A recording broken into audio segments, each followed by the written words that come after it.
I can't sleep.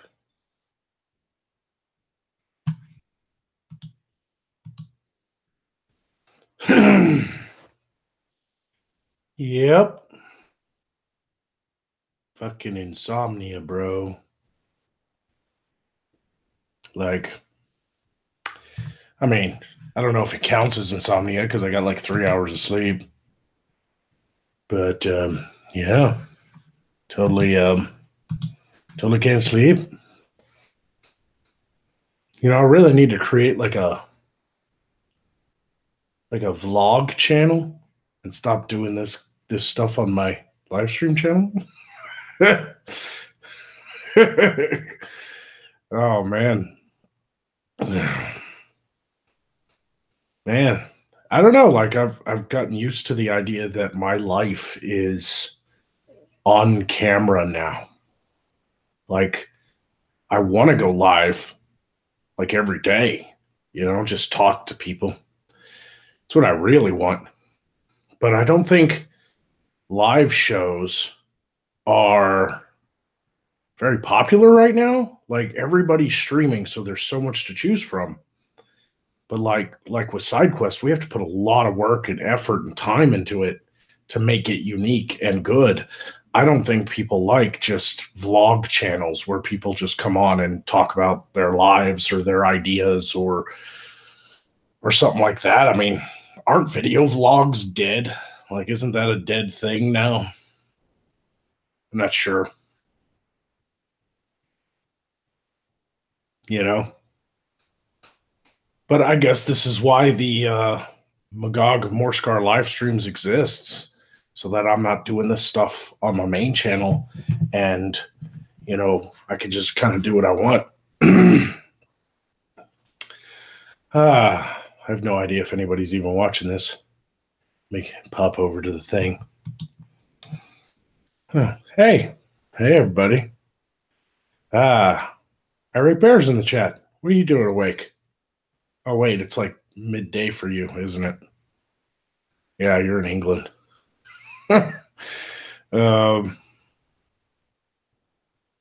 Vlogging turned into IRL streaming?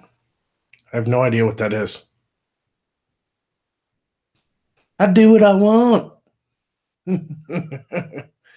It's 10:30. My bad. Hey, Magog. Hey, buddy. What's up, Dave Mack and Badger, Red Royals? It's 10:30 in Ireland and the UK. Nice. It's only 7:30 here. Yeah, but it's like the next day to you or something. Oh, no, it isn't. God isn't up this early. Fuck. Dude, SideQuest was kind of exhausting. I was laughing so fucking hard. My sides were hurting. And so, like, after we finally got off stream and I ran the credits, I was like fucking beat, you know? We're definitely working on formulating a better way to implement the special attacks and stuff. So we're working out the kinks. It's an all new thing, so we didn't know how it was going to go until we tried it. So everybody who likes SideQuests, just hang in there.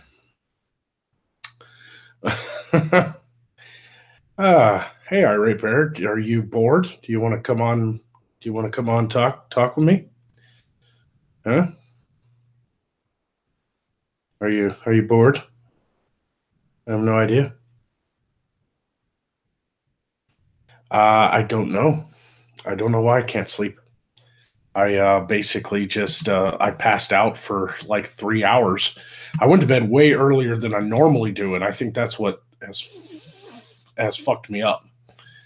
Like, it's like after I grabbed a bite to eat for dinner, it was like 10:30 at night, and I crashed. And then I woke up at 3 in the morning. Usually I'm up until 3 in the morning, and then I go to bed. And then I sleep in until 10, 11 in the morning, you know, in the morning the next day or whatever, you know. But not today. I had a long-ass nap or something, so I'm going to be up until the fucking sun comes up and the cows are coming up. Wake up, Magog. Wake the fuck up. Okay. God, I don't need that ASMR shit in my fucking ear right now, buddy. Oh God, the fucking sun's out where you're at. Morning, darling. How are you today? You all right, hey, mate? hey, Alex, how you doing, buddy? Yeah, I'm not too bad, mate. I'm not too bad. What are you doing awake, man? It's bloody bedtime for fucking wizards. Not to me, I guess. Not tonight, You got that man. insomnia, dude.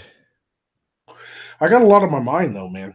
You know, maybe that's it too. Like I was purely exhausted after side quests, but at the same time, like my brain jolts me awake all the time. I can never get like good steady sleep anyway. So, You're the same as me, dude. I only sleep for 4 hours at a time. yeah, I mean, that's just been the way it is since I got out of school. Now, when I was in school, I had to be up at 7 in the morning. Yeah. And it's like when my body knows I got to wake up that early, it's like 11 o'clock rolls around. It's like, go to sleep. Plus, you spend all day at school and then you got to do homework and all this and that. You're literally fucking going at it all day. So you're pretty exhausted. Like having a normal 10 to 12 hour work day does exhaust me and makes me sleep a normal regular schedule. But the moment I got out of school and quit my final cleaning contract, all I do is YouTube now. So I'm on like my own schedule. So my brain gets into this mode of like, you sleep whenever you want. You can eat whenever you want. It doesn't fucking matter. You're your own man. And I get this fucked up shit where I'll take a nap at night and then be up all fucking, you know? Yeah, I'm exactly the same, mate. I don't go to bed until like 3 in the morning. Then I sleep, and then I'm up to get the kids to school. I'm back, do YouTube for a bit, if I actually, have the energy to do it. Right. And then I have a nap, usually from about 11 for 2 or 3 hours. And then I get up again to go get the kids. Right. And then it's back to YouTubing again. Yeah, it's weird that my life is completely online now. I never saw that for myself, to be honest with you. Well, you want to be an online entertainer, don't you, darling? Well, yeah, that's like my dream now. I found my passion, but at the same time, it's taken some getting used to. You know, I've been working since I was 16 years old, and it's always been a 9 to 5 type of clock in, clock out, have a boss type of fucking jobs. I mean, I've always had jobs. Yeah. This is the first time I've worked for myself completely outside the cleaning business, but technically I didn't work for myself. I mean, I did, but I had to clean buildings and please my customers. So they had, I had to do work, like physical labor. This is more like pure creativity. So it's all brain work. And it's like way different, because you can get exhausted, man, watching like political videos. You get exhausted doing political videos. Mm-hmm. That's why I've been putting a lot of emphasis on the second channel recently. Yeah, just having fun. It allows me to be more creative, and there's so much more fun. Doing let's plays, creating machinimas, doing it's something that's very like doing the reaction commentary videos I do is it's so much better, so much easier and relaxing and just fun to do. Right.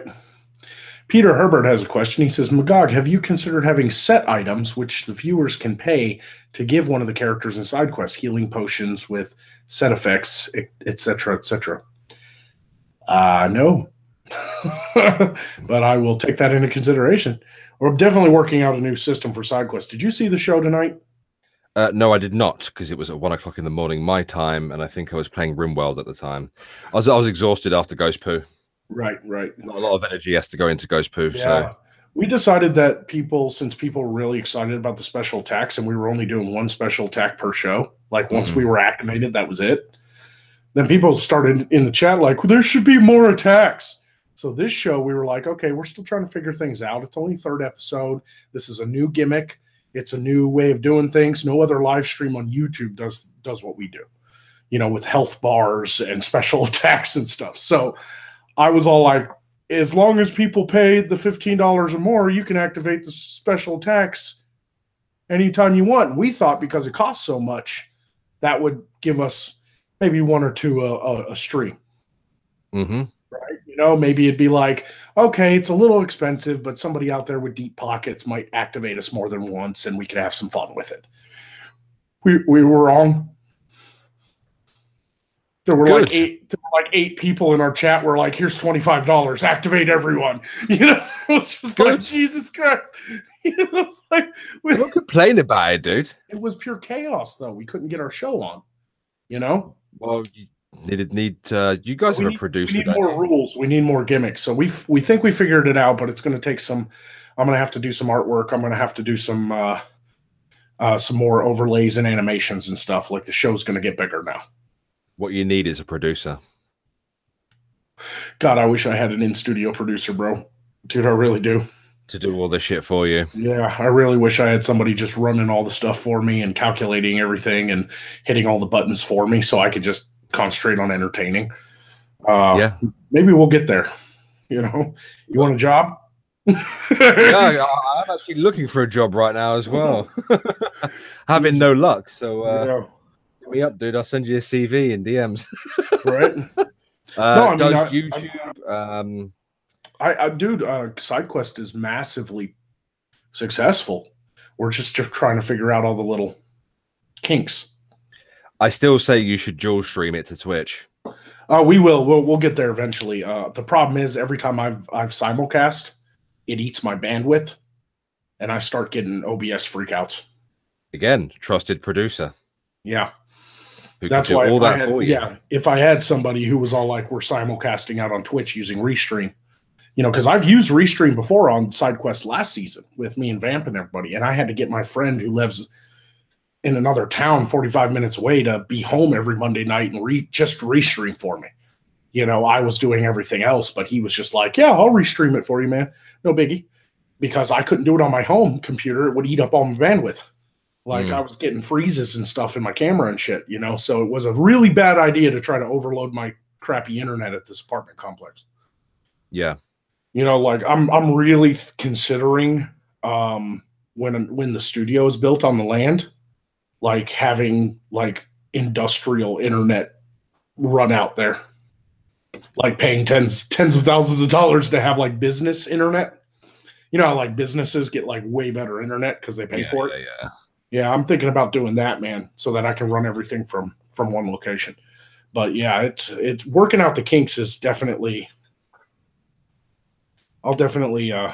Desiree says, "I'll work out the kinks with the fairy." If I offer myself to you, should you ever need a random producer? Well, unfortunately, my friend, as much as I appreciate that, I don't think you could help very much. Because even if you could run everything from your end, it's still 1 a.m. for you on Monday nights after Ghost Poo, bro.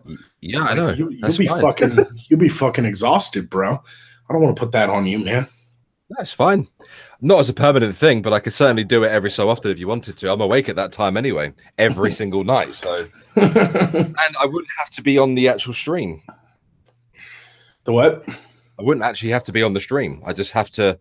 Yeah, you just have to be listening. Yeah, I just have to be listening and watching the chat. You'd be in the Hangout, but you'd be muted so that you never pop up on the screen. We'll talk. Let me talk to Beardy and them too. I'm not offering myself as a permanent producer. It's just if you need me, I could do it if you wanted me to. Yeah, the problem is, though, I wanted to I'm trying to get a lot more of the people from our little section of YouTube. Community. Yeah, whatever. I've been trying to get everybody together and basically start doing 3-4 streams a week in character, as well as regular content. Because I got nothing else to do. I'm now a full-time YouTuber. So I'd love to do like me and Beardy. The next show we're launching is Tavern Talks.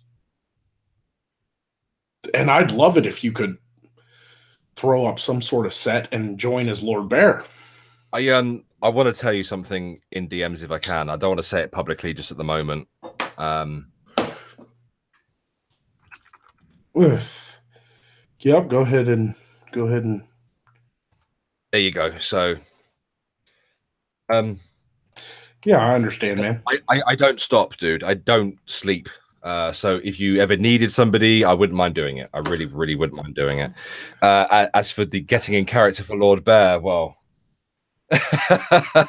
I might need a bit of training because I can't stay in.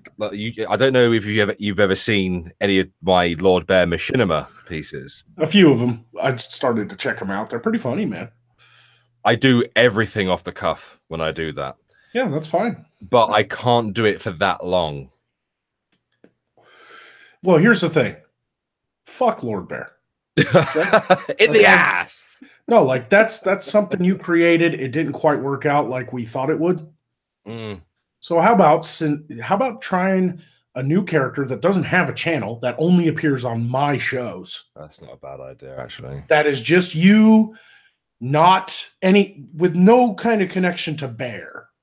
Like maybe you're a pirate or we already have a thief and a fairy. Maybe you can be a mercenary bandit or something like that. Or I'd love it if you were like a random town guard. Like you're just like a city guard and like, why am I here? You know me, dude. I love to voice act. I fucking love voice acting. That's why I'm really taking my time with the machinima pieces over at Irate Alex at the moment. You know, trying to play different characters and stuff like that.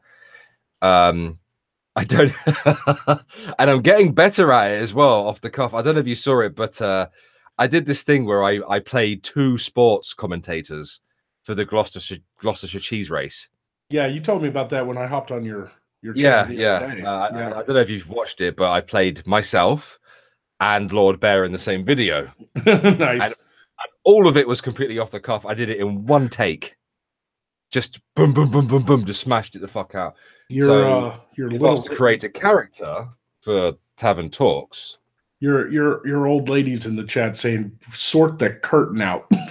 You're kind of like a blinding white light behind you, like you're some sort of angelic figure. I don't mind, but I just thought I'd let you know Vanilla Bear's in the chat. Ladies and gentlemen, and welcome back to Magog of Morscar live streams. Right? But yeah, I mean, I'm trying to create a world here. And it's not just building the village and expanding the show to a sitcom. It's also online. Trying to get all these zany characters to come onto my channel. What about a barman? A what? A barman. Yeah, sure. What do you reckon? A Cockney barman? You don't even have to change your voice if it's that hard for you to hold a character for that long. I mean, I get it, bro. I do side quest every Monday night using the Magog voice for 2 hours. No, it's Lord Bear. It's just Lord Bear. Yeah, Lord Bear requires a lot of strain on the throat. Right, because it's all that, hello, you dirty bastard. Hello, you filthy creatures. The way I have to hold myself to do it. That was that redneck Lord Bear. Hello, you dirty fucking dirty bird. Welcome to fucking Lord Bear. Lord Bear. But that's what I'm trying to do, man, because I know Lord Bear didn't quite work out. Like, you created a whole channel and I did you some artwork for it, and you had you bought a little costume. I still have the channel. Yeah, but it didn't become a thing because it was really hard for you to keep the set together. Yeah, my space is not. Yeah, because your space is really bad. Yeah, my space is awful, dude. My space is awful. I think I went the wrong direction with the type of content on there as well. Right. I think you started out kind of strong, like just Lord Bear watching fucked up like car wrecks and stuff like that. I thought was hilarious, but it you can only do so many of those. Yeah, exactly. Before it gets very boring. Right. And my space is shit, man. It's far too small in here to have a proper video setup for that kind of thing. Right. Well, the thing is, Tavern Talks will have overlays just like SideQuest. So, like, where your mic is right now would probably be covered by the overlay. So if you could just get, like, those stands that have, like, a pole that goes across, like when you buy a green screen, They come with these stands. You can buy 2 of those, just set them up, and throw up a fucking blanket behind you. I don't care. You don't have to have like a detailed set, right? I could do that easily. Yeah, just as long as it's like a plain background, like you just throw up a fucking black cloth or something, and then get into some sort of medieval garden and be like, you're the bartender in Tavern Talks. Mm. You know, and just bring some beer with you. Just be drinking out of like a medieval mug. You know, I've still got my chalice somewhere, but that's probably not suitable. I'd have to get you know, like you fucking live in England, dude. There's antique shops, right? You know, everywhere, dude. I live there. I fucking went to antique shops, found all kinds of medieval shit. You could go out and find a fucking giant wooden mug. There's bound to be a place where you can buy a pint. I could go to my local supermarket and get a fucking flagon. Yeah. So, you know, like, if you want to be the 3rd co-host of Tavern Talks, man, I'm down.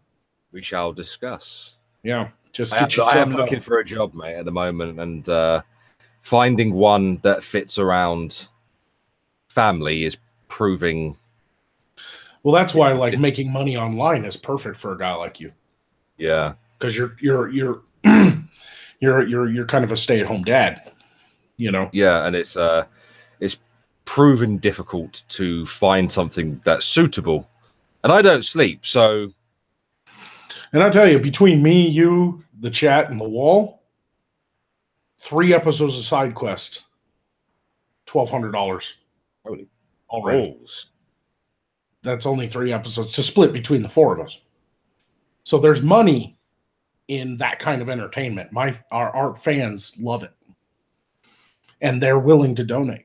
You know, I have the most wonderful fans. We all do. Me and Beerbarian and Angie and Weebo Jones, we all have the most wonderful fans. Everybody loves Side Quest. I know we're working out kinks right now, but people are loving the difference between us and other streams. They're loving the zaniness. They're loving the characters. They're loving these like health bars and special attacks and stuff. And if we figure out a fun kind of new kind of thing to do for Tavern Talks as well, man, we'll fucking do it. You know? Yes. Now I can't guarantee. I cannot guarantee the same amount of money as Side Quest is pulling in with Tavern Talks, but I can guarantee anybody I work with and anybody will tell you that anybody who's a permanent co-host on any of my shows, I split the super chats with evenly. I know you do, mate. And just there are 2 things quickly. There's someone in the chat that wants to know any mods know where to send a commission to Magog. A commission? Yeah, is your email in the chat or the description? Not in the description of this video, but you can send it to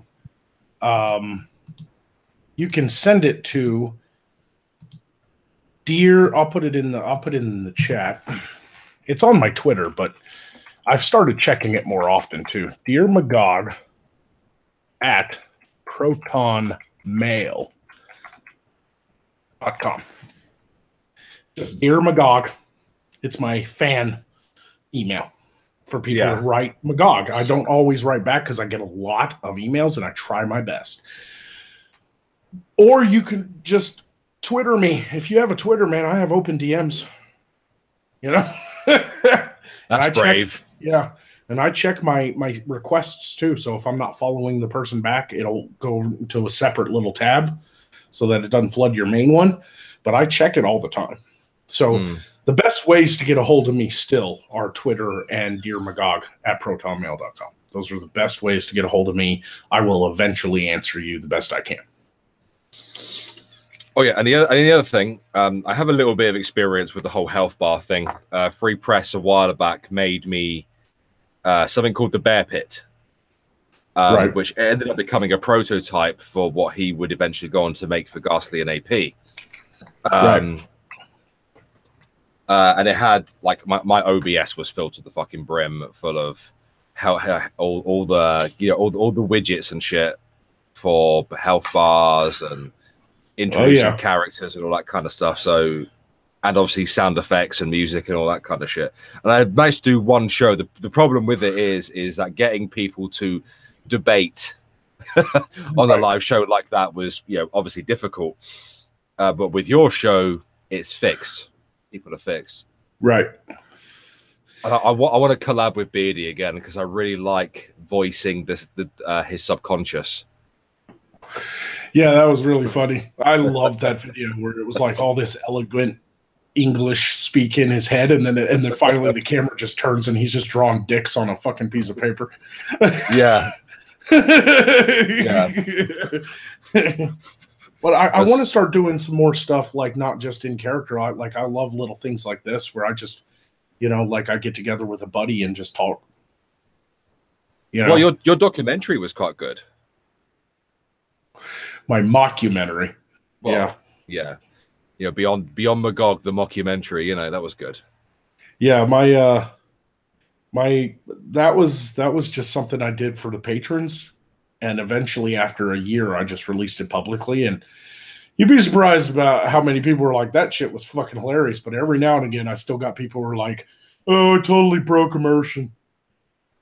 So I have to be like really careful what I do out of character, because on my main channel, main channel, man, people are just like hardcore Magogging it, I get that, but they shouldn't be so fucking difficult about it. Yeah. People are asking about a PO box. I am not getting a PO box until the studio's built. I have a PO box.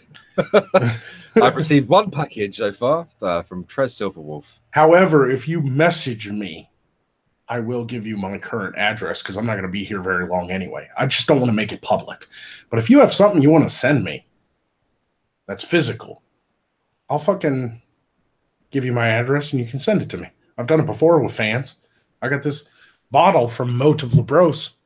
That's awesome. Yeah. I made that for me, one of my fans, and I gave him my address and they sent it to me. I don't mind that people know where I live right now, because I'm not going to be here very long, dude. Like, the guy coming to clear my land is coming this week. After the land is cleared, we're going to be building pretty quick, You have a donation. Oh, yeah, Cult of Lich. Love you, Magog, but come on, Magog. This guy's asking for a job. You can't be this slow. Also, sorry for getting pissed at you while back. Irate Bear. That's okay, Cult of Lich. Don't worry about it, mate. I don't think it was, if I remember rightly, it wasn't specifically me. I can't actually remember what happened, but there was a little bit of drama in the Discord. I think it was less to do with me and more to do with the mods and stuff, but it doesn't matter now. It's all good. It's all good, dude. Yep. Feel free to rejoin the Discord if you did leave. Yeah, I don't mess around with Discord all that much. I can understand that with recent dramas. Yeah, I try to stay out of that kind of stuff anyway. Like, I'm just trying to do my thing, and if people like it, they watch. If they don't, they can not watch. I don't understand why there has to be Discords and chat rooms and all kinds of stuff, Like, yeah. It's because people like to have that extra social platform, if you like, because not everyone's on Twitter, you see. Having a Discord with good, as long as you have good mods, then it's not an issue. Yeah, Daniel says, Magog, you should do a handheld vlog of your land before and after getting it cleared. Would love to see that. Yep, that's the plan. In fact, I'm supposed to go out there today and find the marker for the edge of the property so I can respray paint it so the guy coming to clear knows where. Which one did you get in the end? Because you showed me a couple of different plots that you were thinking about getting. Yeah, that was before I got denied the loan. So I was shopping around because I was pretty confident I was getting a loan, because the guy I was talking to was all like, dude, you're a shoo-in for a loan. You've got a 830 credit score. You made great money last year. Like, you have hardly no debt. You got like a car payment, like that was it. So he was like, you'll be a fucking shoo-in. I'll be able to get you a loan for a house. But he was just the guy doing the paperwork for me. Once he sent it up to the head honchos that actually decide on that kind of stuff, they were like, this guy makes money on the internet. Denied. So because of that, basically what happened was I ended up going to my parents and going, what can we do? So my dad and mom are going to get a loan out to build the building. Okay. And I'm just going to pay them. So what ended up happening, in order for them to not get like a massive loan out, we're going to go ahead and just use the 12.5 acres that I already owned. Awesome. So our family land that we bought years ago for $28,000, and all we've used it for is to go up and shoot guns now and again, is now going to get cleared and become the site of my studio apartment. Awesome. I really wish I could have bought like 20 acres of my own property and handled it all on my own, because I hate involving family if I can do it on my own. But I couldn't get the loan. You have a £5 donation from Badger there. Magog, here is £5 to buy a couple more Arkansas acres. Land is pretty cheap here, depending on where you buy it. And yes, I'm pronouncing that on purpose because that's what I'm told it's pronounced. It's actually illegal to pronounce it that way in Arkansas. It would not surprise me if that was genuinely the case. Yeah, it's not a real law. Like, they won't enforce it. Like, but it's one of those laws that's been on the books since like 1890, because they got, like even colonial Arkansas people were like, no, stop saying Arkansas. Arkansas.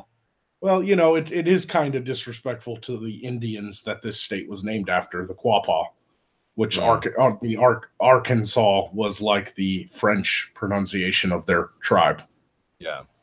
So, a lot of people are like, we didn't just like steal Kansas, So, Frank Supremacy's in the chat. What's up? I'm guessing that's Ghastly. What's up, Ghastly? What's a quid? The what? That's a thing between him and Ghost Poo. Where he asks what's a quid. He knows what a quid is. Yeah. He's just fucking around. Yeah. That's one of those like reoccurring jokes. Ghastly, if you want in on this fucking man, let me know. I'll send you a link. It's been a while since we talked. But anyway, so yeah, I mean, I'm gonna go out there probably today, when the sun comes up, to find that marker, and I'm gonna vlog it on my phone and then upload it. So that people can see what the land looks like right now. But I guarantee all you're going to see is trees. That land is nothing but woods, man. That land is nothing but woods. That's why we're having it cleared, Yeah. So we're going to have 100 from the front of the property, 150 feet completely cleared of all pine, cedar, and any hardwoods that are under 10 inches around. So we're going to leave a few of the shade trees up because I like trees, And then once all that's done and it's burned off, we'll be able to kind of look at the best place to build for a building site. And then also, after the 150 is cleared, we're also going to have him somewhere in the middle of the property. We're going to have him clear a 100-yard lane that's about 100 foot wide. So about 100 foot wide, 100 yards deep. And then we're going to have him, because he has a dump truck, we're going to have him dump a big pile of dirt at the end of it. And we're going to put up some cinder blocks in front of the dirt and me a gun range. Awesome. Awesome. That's what you need. Yep. Guns and archery. That's what I'll do. Yes. Awesome. Garcia said he'd be happy to come through. Yeah, I'll let me throw it at him. Let me just get some numbers from you, if I could, please. Numbers? Yeah, dates, days, that kind of stuff. It's just so I can figure my if this is doable. What do you mean? For doing things like the tavern talks and side quests and stuff. Yeah. What do you need to know? What days were you planning on doing tavern talks on? No clue. Probably Thursday nights though. That's where I'm really aiming, because we do side quests Monday night. But I'd love to be able to do tavern talks a Wednesday or Thursday so that I can have a couple days off from streaming. Yeah, I get you, dude. Yeah. Johnny Hellcat says, I've been trying to get my own place and I get denied with 2 full-time jobs. Good luck, man. I hear you, bro. They're really sticklers, man, because, we had the housing bubble and it burst, and now banks are not as forthcoming with their loans. But still, it pisses me off that with good money, low debt, and great credit, I couldn't line up a $120,000 loan. That's all I wanted, man. I really wanted that land that was just up the road here, about 12 minutes away from where I'm already living. There was 20 acres with a house already on it for $120,000. I wanted it. I wanted it so bad. I know you did, mate. You did tell me, and you showed me pictures of it as well. And I've got it for you, mate. Banks are dicks like that, though. Sometimes, aren't they? Yeah. God, I wanted that place. I wanted it. What was killing? The reason they wanted it so cheap though, too, was because it was kind of in a floodplain. So you had to have flood insurance. But if you looked at the land and where the water gathered up, it was on like the backside. Who gives a shit? There was no way where the house was, water was ever going to come up to that house. Yeah. There was no way. It was all the backside of the land that would flood out because that's where the creek was running through. Are you still getting goats? Goats? You said something about getting animals to Oh yeah. Once I'm living out there, I'll probably fence it in and get a ghost. Get 2 goats. They'll clear 2 acres easy. The goats are easy to take care of. You build them a little hut to fucking sleep in, and you get them hay in the winter, and in the summer you just let them roam free and fucking eat whatever the fuck they want. You have a $5 donation there. I wish I bought a house when I had the chance in 2008. Yeah, that was definitely a buyer's market. What's up, Gasly? Morning, fellas. What's happening? Boy, apparently this is a really good time to stream. Well, I don't sleep much, and you're the only motherfucker on right now, so I was like, well, I guess I'll watch Magog. That's the only reason he watches. Streaming at 5 a.m. Yes, came in with the jab. How's it going, buddy? That's all right. How you doing, man? What's up, Alex? How you been? I haven't talked to you in a minute either. I'm not too bad, mate. How are you? Doing the damn thing. Got much to prep for the next couple of days. I gotta execute a big plan to get my staff back on track. You know what I'm saying? It's been a rough week. Yep. I hear you. You got another strike, didn't you? Well, unfortunately, we didn't get a strike. That's kind of what makes it difficult. I'm now 0 for 3 with Trusted Flagger, by the way.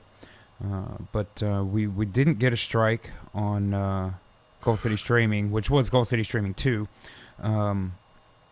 It just revoked streaming privileges. When we went to make a watch page the other day, that didn't work out very well. And of course, the other streaming channel that I have set up for us still is in limbo and doesn't work. That was the one, if any of you remember, where we got the strike for misleading tags for a watch page before the show was even on. So that was not mathematically possible to, that shouldn't have been able to happen, you know what I'm saying? Right. This one, again, also, and you know how it is with YouTube, doesn't come with an explanation. So it is what it is. We can go on and on about our woes with dealing with all of that. But point being, it doesn't look like I'm going to be able to get that particular thing reinstated the way that it was, at least for the time being. So I've had to come up with an alternate plan. And so, yeah, that's basically all I'm doing the next couple of days is prepping for that shit. It's going to be a big 4th of July, fellas. Ghastly, if you ever need it, I'd be more than happy to offer up my channel, turn off super chats, and put your shit in the description. I appreciate you, man. I hope that it does not come to that. I hope that it doesn't, but I certainly appreciate you. I'd offer you that. You can unlist it as well, and then you can download it. I'd offer to do that for you, but I don't like you that much. Yeah. Well, necromancer, what do I expect? Yeah, obviously, we hope it doesn't come to that, but what we could do is we could do it on my channel, and we could put all your shit in the description, turn off super chats, unlist it when it's done, And then you download I have it. to And then admit, man, when on day of when it happened, and we just were really feeling real negative here at the home base about it, because that's such a big blow. The mainstream channel and Fright Power Hour being my most popular show right now, and that really working out nice. That's a heavy blow to take for sure. And we were feeling pretty negative about it, and I said, you know what, fuck it, I'm gonna set up a game stream. I'm just whatever the easiest fucking thing that I've got, and I won't even pay attention to it. I'll just tell the fans what happened. You know what I mean? Because people send me messages, yo, where the show at? Oh, well, I could send a bunch of DMs, or I could play Fallout Shelter for a minute. So we fucking load it up and go over there, and I just kind of start bullshitting with fans, and you know, AP catches wind of it, and, you know, him and I are both cooling out a little bit, so he comes on, we get to talking a bit, and Failure and Tonka are haunting the joint around, so they end up coming on Discord, and we just kind of get to bullshit, and it ends up being like 3-4 fucking hours. And I mean, if anybody plays Fallout Shelter, I have a bunch of Mr. Handies, so I don't really have to do much. So we're just letting it roll. And, you know, the Whale Gang guys really fucking came together with a lot of support on that. And that includes financial support that kind of allows me to have a breath where, you know, we just passed the first. I was able to pay my staff and pay my rent based on that. So, you know, even if everything goes wrong, the fan base really came out in fucking droves to really be supportive, which was... And you guys know how it is. Fans for really great product on YouTube can be fucking amazing, and the Gulf City fan base is just out of control. And they did they did such a good job, man. It really puts me in a position where I was able to go, okay, everybody, we're gonna take a breath for one day, and then I'm gonna come up with a new plan. We're gonna put that plan into action, and everything's gonna be fine, man. So that's kind of where we're at now, man. But with being able to do that and that putting things in motion, so I'm not so concerned about July just being really kicking me in the balls. That hopefully we'll be able to get back onto production for episode 13, which kind of got stalled out in the last couple of weeks with a lot of things that have happened. And not only that, but try to get our streaming schedule back together here real soon. And... it's going to be good, man. I'm actually working on... And I'm not I know a lot of people do, but I'm not really like an announcement stream kind of guy. So I cut a video for it instead, and I've got it in Premiere right now. Just little 2 minutes. You know what I mean? Yeah. I do that sometimes. So I'm gonna upload that to actually a couple of channels here in a few hours, and because Tuesdays generally are off day for streams, like a game stream if anything. But as far as Gulf City goes, Tuesday's like our only day that we don't put something out. Right. So tomorrow I think is a good day to do an announcement video like that. I think it'll get enough eyes on it that I'll be set up for Wednesday and be set up for the plan. I think it's gonna work out. What's crazy to me about this whole thing is, for something so fucking negative to happen for so little reason, and to not only get such a just mammoth positive response from the fan base, but in addition to that response allowing me to come up with a plan that honestly I may be in a better position next week than we were before the shit happened. Like it kind of made it click in my brain in a way that you know, you always want to mobilize your existing assets. You know, like you're talking about, Magog, you've got some fucking land that you've got already. It's not perfect and not everything that you wanted on the thing you put the bin in, but fuck, you've got these existing assets, fucking mobilize them and use them, you know? Yeah, that was the decision. I get that logic. You know? I get that logic, you know? That makes sense. I mean, like, I finally just sat down with my family and was like, I have got to do something. I got to get out of this tiny apartment. And I was like, we already have 12 and a half acres. That might not be big enough to build the entire village on. Who knows? We'll see. But it's big enough to build my studio on. If you build what you can and it's working, right, you're going to have that fucking ability to reinvest in your business and make it happen. Right. You know, you just unfortunately have to take it with one more plateau in the formula. You know what I mean? Plus, I'm a little greedy. I want my gun range. You fucking wizards are all the same. Yeah, I want it bad. America. If I don't get a gun range, I'm gonna fucking lose it. I got 28 lonely guns just sitting there crying in my gun They're safe. going, squeeze me, squeeze me. You know, like man, I'm glad that your fucking fans rallied, man. Our fans rallied too, man. SideQuest has been a massive success. Yeah, I've seen that. I'm glad your new run has been working out. Now, don't get me wrong. Me and you's going head to head on Monday right now. Yeah, but unfortunately, I don't think either one of us has seen a huge dip from it, and I think it's worked out fine. And we're still staggered time slot enough. Yeah, even the people that watch both get to at least watch the bulk of both. So I hadn't been. Yeah, like when is your stream? When is your stream? We do 7:30 Central, and I think you guys are 6. No, right? 7 Central. 7? Oh, okay. So I thought you were on 90 we before definitely we overlap. But here's the thing. Because we've been at 7:30 for a while. We had to take a long break for SideQuest because I had to line up new co-hosts and stuff. Right. You guys never used to stream on Mondays. I think it was a while even after the first run of SideQuest stopped before we started Monday. So I think we've been in that slot for maybe 4 months. Yeah. Something right in there. Now that we're back, we couldn't change time slots. Everybody had already gotten used to SideQuest. Oh, bro, at this point, honestly, there's so much out there that any slot you take is going to step on somebody. We're still head to head with Worski Monday and Friday, but I don't got no bad blood with him. We're head except for apparently 5 a.m. in the morning. Yeah, right. Exactly, man. Dominating this time slot, dude. Boy, we are rocking it right now, buddy. That's right. We almost got 50 people. But I mean, but here's the thing. I'm like you guys. I'm going to start amping it up because now I'm a full-time YouTuber.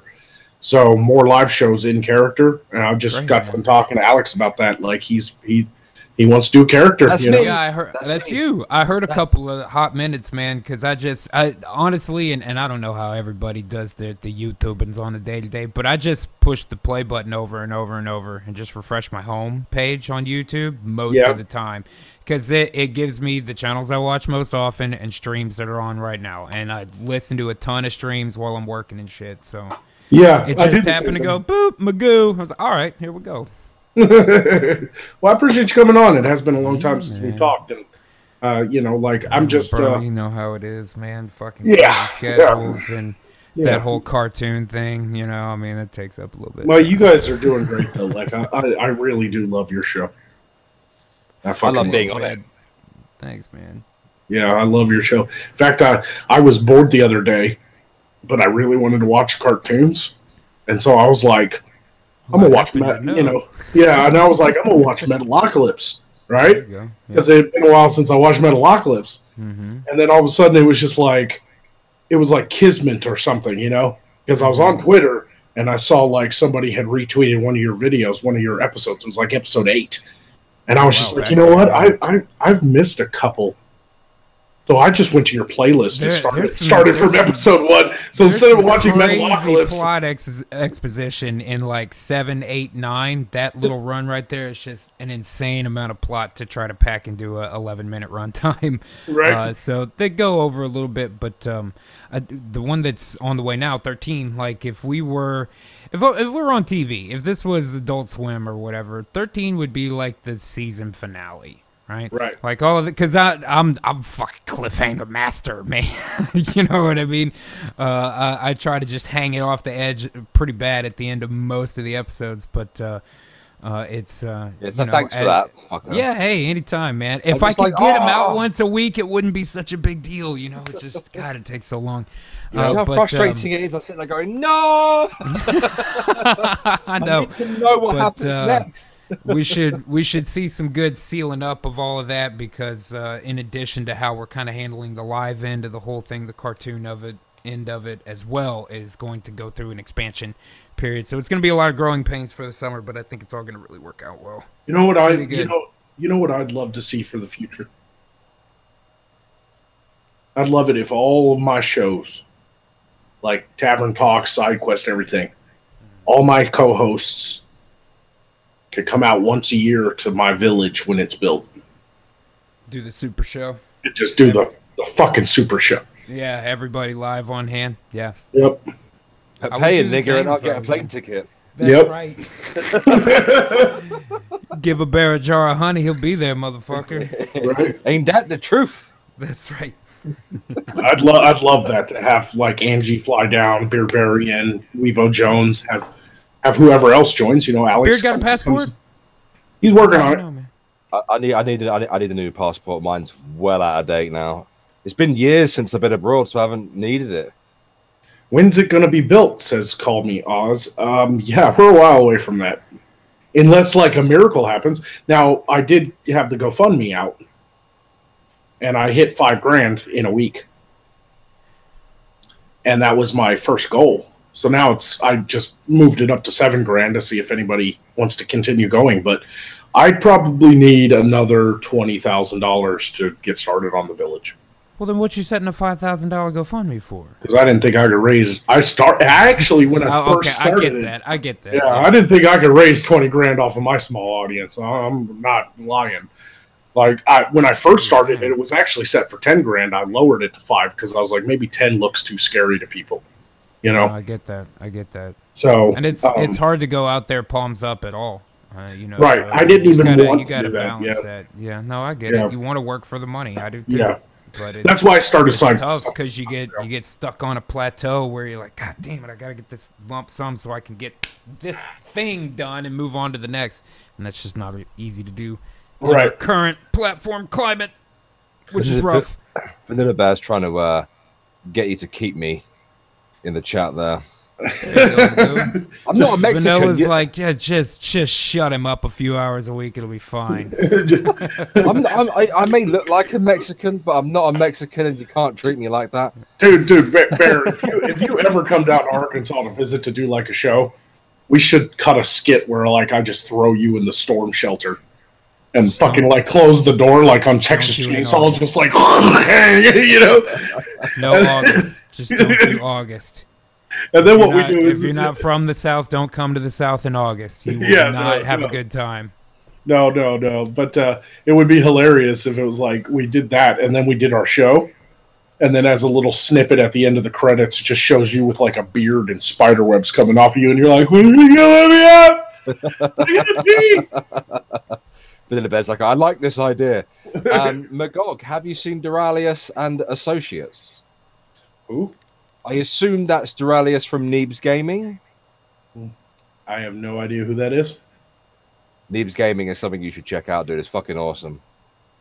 All they do is machinima gameplay videos. Fucking amazing. There's like 3 rednecks and 1 Italian American. It's just fucking awesome. Well, like, is machinima still just like old school Flash games? No, I don't know. I don't know what they make now. No, it's when they play a video game, but they do their own voice work. Yeah, one of those kind of like a where they're like using the characters in the game as actors. I gotcha. Yeah, like Red versus Blue. Red versus Blue is a perfect example. Red versus Blue, or there's a GTA one, and there's like Gary's. Yeah. And Neebs is fucking. Like, Neebs has his own editor. He has guys that go into the game as spectators who act as cameramen. Right. Yeah, I mean, it's cool if you can get it all set up and shit. Yeah, I mean, I guess it's cool to a point. I mean, I have to check it out, man. I'll have to take a look. His 7 Days to Die series is probably the best thing on their channel. I am fucking terrible at that game, dude. I enjoy it. I'm really trying, dude. A bunch of motherfuckers that I know play it, and I think it just seems like it's ripe for a big old fat stream with a bunch of people on it.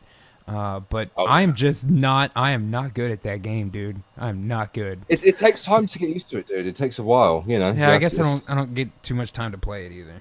Yeah. Well, you know, I don't play a lot of games, so I can't really have many conversations about games. The majority of my gameplay is on stream, but I have my little things I play in the background. I'm trying to build up a bit because that's such a huge demographic and a huge community. I like. As much as I like playing some video games, like I did download Skyrim Special Edition so I can mod it, and it actually, because the Special Edition runs on a 64-bit system, has more memory. It's a lot more stable for mods, so I've gotten back into that because I've really wanted to play some of the mods people have built. But outside of that, I mean, I haven't even played that in 2 weeks. Like, I was so excited when I downloaded it and loaded my mods up, but now I'm all like, meh, because I've gotten back to writing episodes. I've gotten back to getting, now that VidCon's over, my birthday's over, I'm trying to get back to my normal schedule of releasing content. Happy birthday! Well, thank you. I want to do. How old? What, like 314, 315?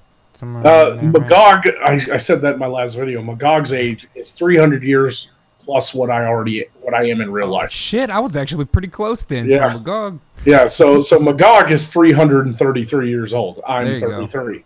And that was an easy way for me to keep it. I'm like, just add 300 to my current age. Add 3 bills. There it is. Yeah. So, so I'm 33 now, and now that all that's over, I've just been trying to get back on doing more content. Like, this is my job now. I can't just be all like, I'm going to play video games. You can't be fucking around showing up in Anaheim and shit, shaking hands with motherfuckers. Nope, you better take your ass to work. Right.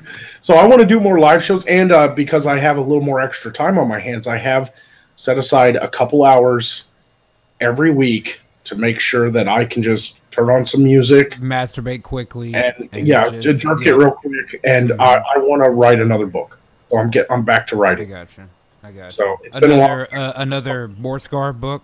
No, this is going to be a whole other project. Yeah, this is going to be as Keaton Floyd, my pen name. I write horror novels. Well, it can't be your pen name if you're telling us about it right now, man. No, people know who I am. A.K.A. Magoo, A.K.A. Jeremy, A.K.A. Magog, A.K.A. Magoo again. Right? But no, I there was a book I came up with when I was a lot younger, and it was just an idea, and it formulated over the past decade into something real special, my Magnus Opus, and I just really felt like it's time to write it. There you go. So, and it's called A Tragedy of Angels. And it's my huge 3-book political war love story epic. You want to write something that heavy, you really got to shut everything off for a minute to make that happen. It's not going to happen overnight. Yeah. No, it's definitely something I just set aside a little time for myself, because most of my creative energy goes into Magog. Because that's what's making me money right now. Rent. Yeah, that's the rent. I'm not making money off my books right now. Hey, man, no, there's no reason to. A lot of people like to be out there and be like, the money has nothing to do with it. Bullshit. You're spending 55 hours a week on this. Don't tell me that. Plus, shit. I want to take my time with this. I don't have a publisher that's like breathing down my neck saying, "Where's the next book?" Right. Nobody's going, "Where's my Magog?" Yeah. It's a book I've been wanting to write for literally a decade. I've had this idea since I was a fucking teenager, and it's basically my version of the battle between heaven and hell, and Genesis. Word. Thank you. So. Oh, Alex, I'm disappointed. Your lighting is so fucking good. It's very impressive lighting with your smooth mochaccino skin. Very nice. Honestly, you're right. You should see the kind of fucking rig that I've got in here. I'll take my Logitech tech off. So, do you actually have softboxes and shit in there? I've got that strip lights shit. attached to a piece of wood which is hanging from the ceiling. What? And no, that's not gash bags attached to the ceiling. That is some like weather seal shit. I've got me whiteboard and shit over there, and me dual screen monitors, and my beautiful mocha choker face. Your PC in the corner. You're fucking jammed. You're jammed into a goddamn closet. I told you, dude. It's small in here. It's small. I have to do what I have to do with what I got. But I also been setting aside a lot of time to make sure I can do some artwork. I don't know if you guys finally saw it, but I finally did a fucking map of the world. Hey, did you see it? I think I saw it. Yeah. No, I don't think so. Because I was there's Sarthos. That's where Lord Bear's from. Yep. Let me. Sometimes I draw ghosts. Basically, is how that goes for me. Right. Sometimes I draw ghosts. It's kind of my thing. Yeah. I don't know if maybe you might have noticed that about me in the past. Right. Like. Emperor Gunfox is there in the chat saying Irate is sponsored by Gunfox Entertainment. Nigga, because of you, right, there's a very good chance, right, that if the police ever got hold of that live stream from last night, I'd get my ass locked away. You got to Right. set your channel region to US, man. I, Oh, Magog, you're really close to the camera. Yeah, I know. I'm looking at shit. okay, Here, let me screen Just share. turned to the right, and it was giant Magog face. There we go. There you go, Gasly. it's beautiful. That is clean line work. Yeah. Nice. I like the font choice. That looks good. That's good. It's nice work. Is the compass stock or is that hand? Part of it is hand. Very I borrowed the star in the middle. The starburst. Yeah, the starburst, Yeah. because that's just a classic design, man. Sure, But then yeah. I'm the one who kind That's of textured correct. it. Yeah, I'm the one who kind of textured it to make it look faded. Yeah, it You looks change- nice, man. If you change I- it, Now let me ask you, did you do the original cartography here? Yes, it's all done in How- Photoshop. Do you know much about cartography? Fuck no, but I know art. what's the cartography?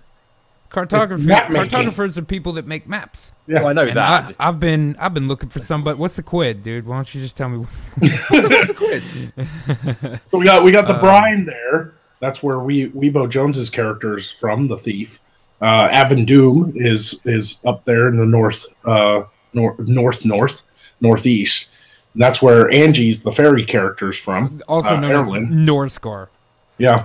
And Volgoth is where Beardy's from, and Sarthos is where Lord Bear was from. Yeah, the actual part of Lord Bear's from. You see that top left part of Sarthos just bordering on Morscar there? Yep. The little that's bicep where he- right that's there, where he the little lo- flex. Yeah, that's where he lost his money in Morscar and is really angry. Right? Left his wallet in El Segundo. Yep. And I highlighted Morscar, obviously, because that's what... Sure. But the way I did this, too, is I designed it to be... I designed every country and then put it together like a puzzle piece. So I have individual files of every kingdom. Outstanding. That way I can blow them up and then redo Well, that the also borders gives you and allow me motion to do graphics yeah. capability as well, Right. where you can look at a world map, pull a piece out, move in, look at the freeway system, find your nearest Burger King, that kind of thing. Right, you know? exactly. The Endo Islands and the fucking Akakesh and Sundervale and Danoff. I would like to locate a cartographer, man. I really could use a map maker right about now. Map making's easy. It just depends on how... Because this is a fantasy map, I'm not worried about, like, legit... Like, one inch is 1,000 miles, you know? You got any contours on that hill, fam? Right? But if you needed like... Man, you got mad fucking Photoshop skills, man. Just do your own. Yeah. Well, the problem with that is there's already lots of things I'm already doing on the thing with the thing. Yeah, here's the problem. It's hard to split art department among singular projects because of style differentiation, but when there are small projects, you can go to completely alternate styles without breaking from your overall art look, if that makes sense. Right? So, like, I couldn't get somebody to come on and do character design with me because it wouldn't look like I drew them. But something completely separate, like a city map, I don't necessarily have to draw that because an alternate style wouldn't look weird to the eye. You know what I mean? Right. So the small stuff, I try to find, other artists I can source stuff off to. I've got a thing I've been trying to put together with Samaj, but it has been very difficult. JTRW says, if you read this comment out loud, you will die in 7 decades. Pretty good. Yeah. Well, we'll see if he's right. Samaj is a great artist, but he's also hard to work with because he's constantly doing art for the country. Yeah, he's just busy. So he's busy as fuck. And he's a family man too, so he's got a lot going on. And so, no worries. I didn't mean to say anything negative. His work is excellent. I'd like to do something with him in the future, but schedule is schedule, man. It's tough. Look at these two artists over here, and then you got me. Well, you have the nice skin, man. I have the nice skin, and I have the voices. I have the voices. There you go. Yeah, I've been really working on learning After Effects too. All my new intros are done with After Effects. Oh, I love After Effects, man. That's one of those where when I was younger, especially, I could just kind of lock myself in a room for 16 hours with that and come out with 6 seconds of glory. I learned really quick too that like After Effects is for like movie production. Oh, so, it's like, a beast, but it only exports as AVIs. Oh, big ol' uncompressed Yeah. AVIs. You better be ready to rerun all that shit, especially I didn't that realize alpha that, only. man. Like, I'm you like, want to spit out a motion fucking lower third that's alpha only layer, so you don't have to key it. You can do all kind of crazy lighting and shit. You're looking at about a gig every 6 seconds on that, maybe a little more. No, when I did the intro for SideQuest, I did it in segments and then put it together. You know, and so see, like I did the moving rune, and that was for Do you have 15 multiple seconds. machines? Do you have multiple machines, Magog? Well, I have a pretty powerful laptop, but no. I'm just saying After Effects has a fairly easy network engine where you could potentially render off your main. It's not the render time; it's the space. I went into After Effects after. Wrong, man. Yeah, no, I mean I want to build a render farm. Yeah, I'm telling you, man. If you're not doing it already, use 2 hands. It'll save your life in Adobe. Yeah, The key commands make a just gigantic difference. Number one key commands to know in After Effects are Control Shift F9, Shift F9, and F9. Good to go with that. If you have that, man, you save yourself fucking days. Yeah. No, man, when I was rendering SideQuest's intro, they were all 15-second clips so I can merge them together and do the lighting and stuff. And it was just like, suddenly I got a warning. It was like, your hard drive space is getting low. And I was like, what? Then I noticed that all the fucking files I rendered for SideQuest was like 20 gigs a piece. I was like, Jesus fucking Christ, those are big-ass movie files. Oh, most def. Did not take long because I've got 8 terabyte of solid state in my computer, and it was eating up about 400 of it. Like, well, my recommendation is to make sure that your operating and programming is on at least one solid state by itself, if not separated. Yeah. And then I have 2 spinning drives in addition to that, one for stock, one for projects. And I think you'll find that when you get into heavier stuff with After Effects and with Premiere as well, once your main hardware gets to a point, your bottleneck often becomes drive, read, and write speed. So when you're in a situation that an Adobe program is trying to compile a complex frame out of several pre-existing files. When those files are on separate drives, sometimes you'll get some quicker per-frame renders, which can make a big difference in your work time while you're waiting for a new frame to clear after you make a change. Yeah, sure. So, but I don't have to worry about that because I don't use disk drives anymore. Well, just I got a 500 gig SD drive where all my programs are. And then I got a 500 gig SD drive that's just storage. And solid state makes a difference. I wish I could, man. Most definitely. I have a 500 solid state to run the shit, but I have several terabytes on top of that to store all of this.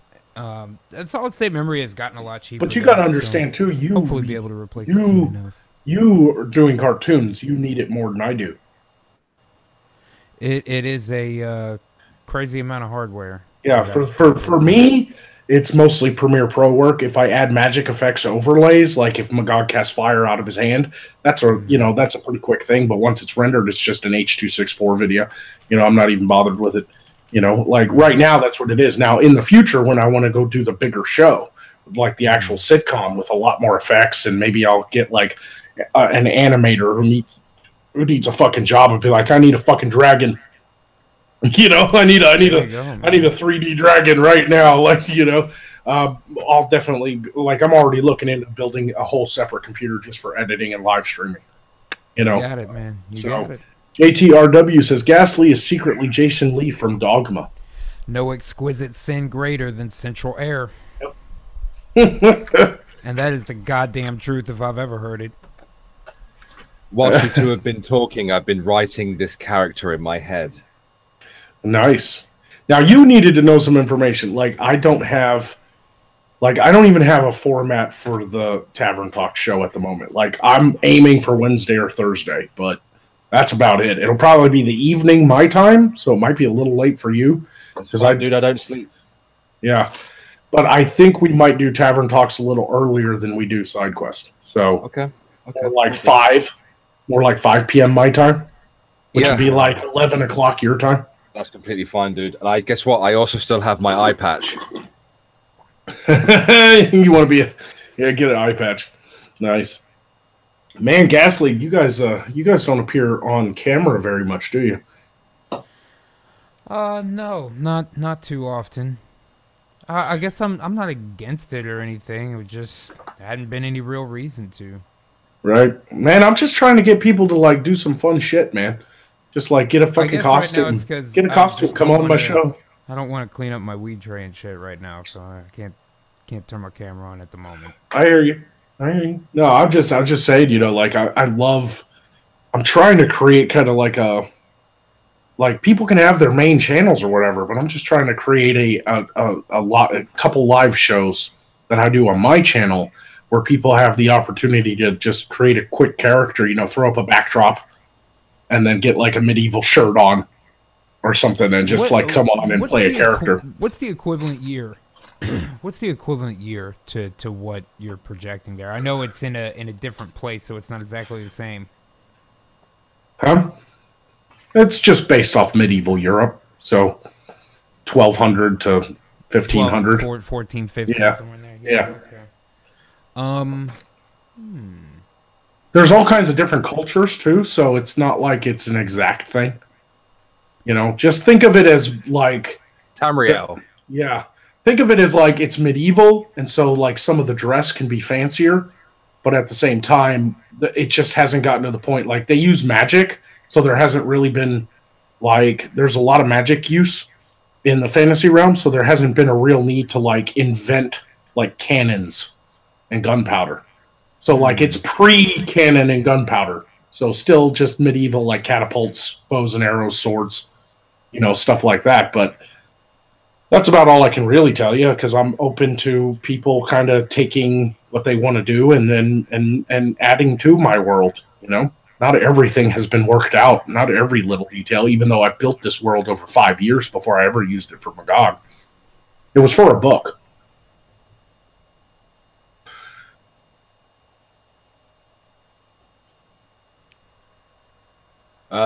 Call Me Oz there in the chat is asking about the whole Lord Bear thing. And yes, I did do a couple of videos. The first one in particular actually did get fully outfitted and did the full acting and everything. But it's not doable with the space that I have. It's going to have to be a green screen job. Should I create a separate character and actually work with Magog? Yeah, it doesn't even have to be a green screen, dude. Like I said, if you just buy some stands and throw up a fucking blanket behind you, I don't care. A green screen would be better with my lighting, mate. Yeah, but I can't. I don't know how to take the green away. If I'm the one who ends up producing it, you can chroma key it. Yeah, you could key him in OBS. Yeah, but that's only on a still frame. You don't want to. You don't want to key out. You don't want to key out Google Hangouts because it switches back and forth from people. Yeah, he'd have to be on a separate input. Like one person's on Skype, one person's on Hangouts, one person's on fucking Discord or whatever. You know? Right. I prefer it if it's just got my overlays and we're in a Hangout, so it switches automatically. Fucking bear rug and goddamn wear a bear costume and fucking have a teddy bear and just throw fucking pots of honey at the camera and it'll be the greatest show that he's ever done. I'm just going to share the link to the first video that I actually did make on Lord Bear of Sarthos there in the chat for Call Me Oz. But no, I really like the idea of playing a very, very Cockney tavern barman. Can you do the rhyming bit? Oh, you mean the Cockney rhyming slang? Yeah, because that shit drives me fucking crazy. I used to have a friend that moved here from somewhere right outside of London, and she did that shit, and I didn't know what the fuck she was talking about. Do me a favour, me old China. Stick this in your skyrocket and run up the apples, will ya? See, I don't know what the fuck you're talking about, man. Yeah, like, I recognize when they're doing it, because it sounds like nonsense to me, I guess. But I just don't know enough of them to get it most of the time. So sometimes it slips out of me. Right. And people are like, what is he saying? And I'm like, tea leaf. He fucking tea leafed it, you cunt. What do you not understand? And like, what are you saying, Bear? Oh, no, thieving. It's crazy, man. Yeah, sometimes it slips out of me. I do try to. I had to develop the current accent that you're hearing now over a period of time, so that that's the non-regional dialect, huh? Yeah, this is what we call an armed forces accent. I got you. I developed it because other people couldn't understand what I was saying. Because I used to have a very, very thick London You were accent. too, "Aye, governor," all that kind of jazz. Hello, you fucking slags! It's all right. Right. I see. I like those ones too, where you hit the soft consonants really hard, and then the hard consonants just get cut out, like no T's at all. But you'll hit an F really hard. You fucking cunts! It's great, dude. That shit cracks me up. And yeah. I'm working on my Jason Statham at the minute. I'm working on my Jason Statham. I think the best way to work on Jason Statham is to just keep saying the name over and over. I'm Jason Statham. You have to get Jason Statham. You have to get right in the mic, and you have to grit your teeth.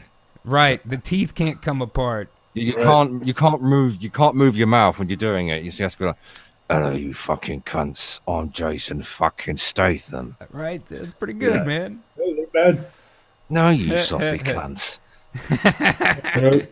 And see, that's what sells it. The little bit he goes up just a fifth on a little bit. You know what I mean? That's what really sells it. He has a little bit of pitch variance. He's not all the way down all the time. He's not Bullet Tooth Tony, you know. But Vinny Jones. Now that's oh, I love this track. Vinny Jones cracks me up, man. He is funny. Great, man. He is fucking hilarious. Yes, good morning, everybody. People are like, "Good morning, Magog. I went to sleep watching Magog, and I woke up watching Magog." Magog is not showered. Yeah, I have not. No, I did because I had to get out of makeup. There you go. Yeah, all right. Well, I actually need to bounce, man. I gotta finish up on what I'm doing and get my upload and get on with the day, my man. Yeah, I hear that, man. Thanks for coming in. Thanks for talking for a bit. Having me out for a few. Yeah, I'll catch you later. Anytime, all right, Alex. bro. Next time, man. Good talking, man. Yeah, later, fellas. Later, Gasly. Yeah. So what we got to work out is what Tavern Talks is actually about. See, that's the thing. Like, SideQuest has a format. SideQuest has a format. We all four co-hosts have a segment. We find funny stories from that matches our segment. Like Beardy does history, Magog does the grind, Erlen does the sexy, bad dates and fucked up, sex stories, and the thief does like really terrible criminals. Criminals that do stupid shit and get caught, right? Because she's a thief. And it totally matches all the characters. But Tavern Talks was kind of more of an idea of like, that's the one where Magog and Beardy are in character, and then we get guests on and just bullshit and drink. But I don't know if that's much of a format. Well, it's not. It's not. But people do enjoy drunk streams. Sure, yeah. But I'm all for you joining up, man. I've wanted to work with you anyway. It's just we never got Lord Bear really figured out. But plus you were at school a lot of the time as well. It was really bad timing. Yeah, it was just bad timing for all the way around. But now, perfect timing. I'm out of school, dude. I'm done. I ain't going back either. Let's have talk. So you and Beardy drinking. I'm the barman. It could be kind of a like, what do people do in bars? Like that's what we have to think about. And then what we got to do is like, okay, what do people do in bars besides drink? And then how would that translate to more of a fantasy realm? So it could be one of those things where it could be like a skit show where we have like Tavern Talks is only an hour, but for that hour, it's like Beardy, Magog, and the bartender sharing stories.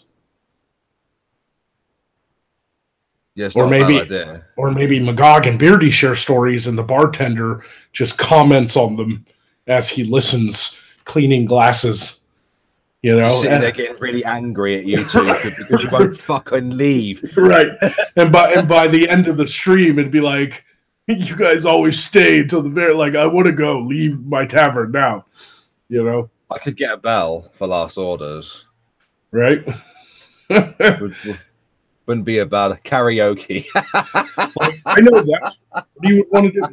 Yeah, like Beardy loves telling stories. He loves like writing stories and telling them. And I can get on board with that because I'm a very creative person. That could be a fun show. Just Magog and Beardy sharing fucked up stories from our realm. you know, like quests and dates, and they can be like, maybe what we do is we find a story online and then make it medieval. So what if Beardy could find like me or Beardy could find like a story of a really bad date gone wrong, and then instead of it being in the real world with those people's names, we switch it and make it like it's a first person, and we make it to where it takes place in our world. Maybe we could do some shit like that. I don't know. I'm just coming up with ideas, man. Brainstorming. Well, I mean, you and I were both in the armed forces. Yeah. Beardy wasn't, was he? No. Obviously Beardy's an experienced guy anyway, so he's had a lot of life experience. I know he's had a hell of a time in his life. Oh yeah. You simply just take your own life stories and convert them into medieval versions of themselves as well. Yeah, I mean, obviously that's just like I said, it's just an idea. Call Me Oz says if it's all scripted, it wouldn't really be different from making a video. Streams are for being spontaneous. There would still be a certain amount of spontaneity because we're reacting to each other. That's the point. And it wouldn't be fully scripted like we're sitting there reading. Like, no, it would just be more like, this is the story I want to tell. So like the day before, we'd make sure we have all our facts right. But then once we're on stream, we would embellish. We would, we'd ad-lib it. That's the whole point. It's almost like a, what do they call those fucking things where people just get to improv groups? That's what it is. It's kind of like an improv group thing. And that's just one idea. Like I said, I'm just brainstorming. I don't know what we'd come up with. Anybody has a good idea for a format for Tavern Talks, let me know. Let me see. People tend to confide in barmen, don't they? Yeah. What if you got the fans to write in telling stories from their own lives? That'd be difficult simply because I don't...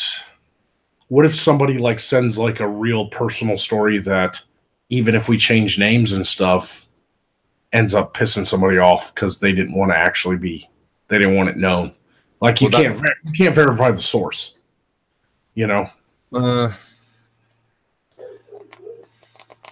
Just try to think now. Because that happened to me. Like I opened up Beer Po for my fans to send me like advice, for stories for Poe to give advice, and I would do once a month. I'd do a fan. Well, that's like an agony aunt thing. Yeah, and I ended up more of a reaction to a story. I was thinking, right, but like somebody sent me one, so I did the video on it, and it ended up being about like actual internet drama. And when people watched it, they were like, "We know who you're talking about." And I can't believe that girl sent that story and all this and that, and it blew up in my face. It was all like fucking, all these people were like, nah. And then the girl said it was like, I didn't actually think he'd read it. And like, so I had to put a stop to that because I didn't want that happening again. It gets kind of dangerous. I'm not saying that. What about actual internet drama? Well, we'd have to keep our finger pretty tightly on the pulse of social media, Plus, I'm trying to stay away from that kind of stuff. I don't want to start no Kumite bullshit, I don't want Tavern Talks to turn into some, did you see what so-and-so said on Twitter? Because then suddenly it's like picking a fight, You could do it in a drama alert kind of way. Maybe. Where you're not really giving, you are giving your opinions and stuff, but you're not going into the actual drama itself. You're staying out of it in a way. I need to think. I need better ideas.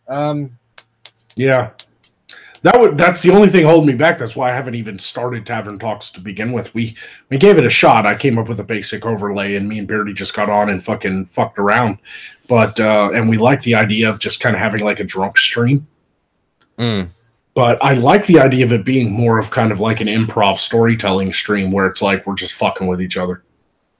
That's not a bad idea. Because it's simple, it's fun, it keeps me on my toes, it keeps people keeps everybody thinking creatively, and you never know what'll come out of it because like the last thing I want to do, because what we do with SideQuest, The last thing I want to do is another stream where it's all like, did you see what Donald Trump tweeted out? Or did you see what MSNBC is talking about today? Or, oh, did you see this article? HuffPo hates women now for some reason, you know? They wrote that article, white women are evil, you know? Like, that's the last thing I want to do. I have an idea. I'll put to you. I'm not sure how you take it, though. What if, in the tavern, there's a veil crystal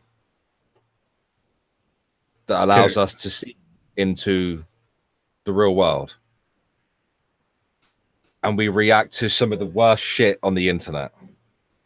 Yeah, I mean, I've thought about that too. There was this idea of it being kind of like, instead of us being on screen, we could just be voices. But what I'd do is an overlay that shows our little characters like an T3K thing, you know, like Mystery Science Theater.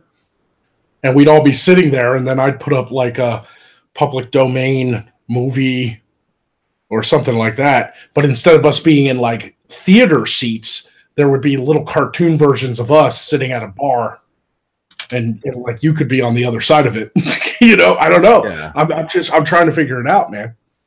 Now, call me all saying that's side quest. No, it's not. Did you even listen to what I just said, dude?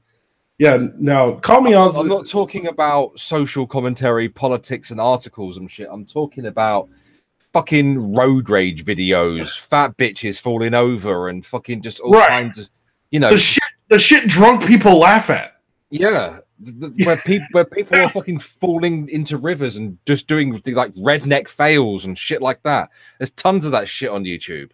Yeah, and fucking, you know, cringy PSAs. Just the type of stuff the commentary genre fucking takes the piss out of. Right. Not political and social. Steer well fucking clear of all that bullshit. Yeah, I mean, because side quests, we do like Florida Man stories and like, you know, bad dates, and like Beardy does his like This Week in History. But for the most part, it all comes from articles. Tavern Talks could be video sharing. Like we get a My Circle and share it, and then have us there to like respond to it some way or somehow. I don't know. Yeah. My only worry about that is like, don't people do that and then they end up getting their stream cut off because it's fucking copywritten or something? That's why you have to make it as transformative as possible. So don't watch too much of it, and try to watch it from sources that aren't like corporation run YouTube channels. Try to avoid those. Right. So it's better to try to find, like, there's loads of channels where what I do like reaction commentary videos to on Irate Alex, and I try to steer clear of all the channels that are corporation run. So if it's from the BBC, no. If it's from any major corporate entity, stay well clear of it. Try to keep up with channels that tend to like mirror the content, or independent creators and stuff like that have just put together a string of clips and stuff like that. And obviously try to make it as transformative as possible. So don't watch longer than 30 seconds at a time, and try to obviously add as much commentary as possible. Right. You know, it's just you just have to be mindful of that. What if we were what if to kind of make fun of like the video game RPG genre, like I do with, I mean, that's kind of the point of Magog and SideQuest. What if in order to do that, we're just doing like our voices and characters or whatever, but on screen it's got more of an 8-bit look. An 8-bit look? Yeah, kind of like the old NES games. Yeah. You know, so maybe bits of it are so pixelated and stuff, you know. Like, I don't know. I'm just coming up with ideas, you know. You're right, though. There's tons of videos out there of, like police footage is public domain. Yeah, police footage, like, Walmart customers, fucking all of it, dude. Yeah. It's chaos. It did just steer well clear of any politics and negativity, and just take the piss. and actual, like, produced videos, like if we did College Humor or BuzzFeed, we get flagged. Yeah, but if we did like random crackhead, you know, falls through the fucking ceiling, you know, and the security footage catches it on tape, nobody would flag it, you know, because that's public domain stuff, you know. Yeah, sorry, mate. What? No. Fight me, bitch. I'm getting your meat, aren't I? You're getting your meat. Yeah, I'm getting this Meat! penis. Penis? Yeah. Okay, go on then, have it. Oh, you have a donation. Yeah, I see that. JTRW says Tavern Talks could be people talking about tall tales about epic shit, sort of like Witcher 3 type trophy hunting in the land of Morskar. I really don't know how to implement that. But that's one of the ideas, is just tell tall tales. I don't know, like, that's kind of the point of this kind of stuff, Yeah, if you were to do it the way that you suggested, that means I wouldn't have to fuck about with getting equipment and having to fuck about with this ridiculously tiny space. Because Golf City Live is in the chat there saying what happened to Lord Barasarfos. It's space, dude. It's space. Yeah. Which is an issue. It wouldn't be too much of an issue for a live stream, but for videos, it's a fucking nightmare. Mm-hmm. I can't run several channels and constantly be changing the fucking setup in here because it's a nightmare. I got room to swing a cat, so I would kind of love that kind of MSTK, kind of style where we're just like these little pixelated characters at the bottom of the screen. well, I mean, the thing is with your fan base, they're very fickle. I've noticed because, as you said, when you break character, they're not happy with that. Yeah, but it won't be breaking character. It'll be Magog sitting there, Barbarian, and I'll do the voice. If it's in 8-bit, will that take away from the medieval immersion? Yeah, but like, I don't know, because I did that video where like Magog went on a date. You remember that? And I did it all in 8-bit, and people fucking loved it. Then go for it then. If you do that, then I don't have to get on camera. None of us would. I could actually just do the voice and not be in makeup, Yeah. That would make my life slightly fucking easier anyway. Yeah, I mean, I think that that would be a fun thing to do, is just comment over, like really fucking hilarious videos of like police footage. Yeah, police footage and fail compilations and Vine compilations that nobody really owns because it's all like personal stuff. It's like, oh, look at this. Like, I watched one the other day of like animals at the zoo just like scaring kids. Yeah. And there's like, you see a fucking lion and there's like a baby on the other side of the glass, and that lion's just like, I want to kill it. Like it's fucking tear it up. Like Magog and Beardy and the bartender getting drunk and seeing that kind of stuff would be kind of a fun, epic show. Yeah, there you go. Boom. There's tons of these compilations on YouTube. Done. Sorted. Right. We could I would have to figure out, I would just have to figure out the right look. Like, I don't know if I'll do an 8-bit thing or if it's just like realistic pictures of us down at the bottom. Like what I did SideQuest is very realistic. It's all photoshopped together, painted, spliced together. So the overlays can be either like super realistic or they can be maybe like an 8-bit video game type situation or something. I don't know. Not a bad idea. Certainly not a bad idea. Right? For fuck's sake, the missus is fucked off out and she's left the front door open. For fuck's sake. Why would she left the front door open? She's filling up our tiny swimming pool in the front garden. Oh. Yeah. Well, if you have to go, man, it's no big deal. Like I said, this was just I can't fucking sleep stream. It's nothing serious here, Yeah, I'll probably have to go close the fucking door, to be honest. I'll have this cigarette, then I'll go sort it. Yep, sounds good. Yep. Ash from Gulf City, formerly known as Free Press Kyrgyzstan, says, what you think if I actually make a video game for the layout so you can have RPG battles live and just swap the PNGs out depending on the stream?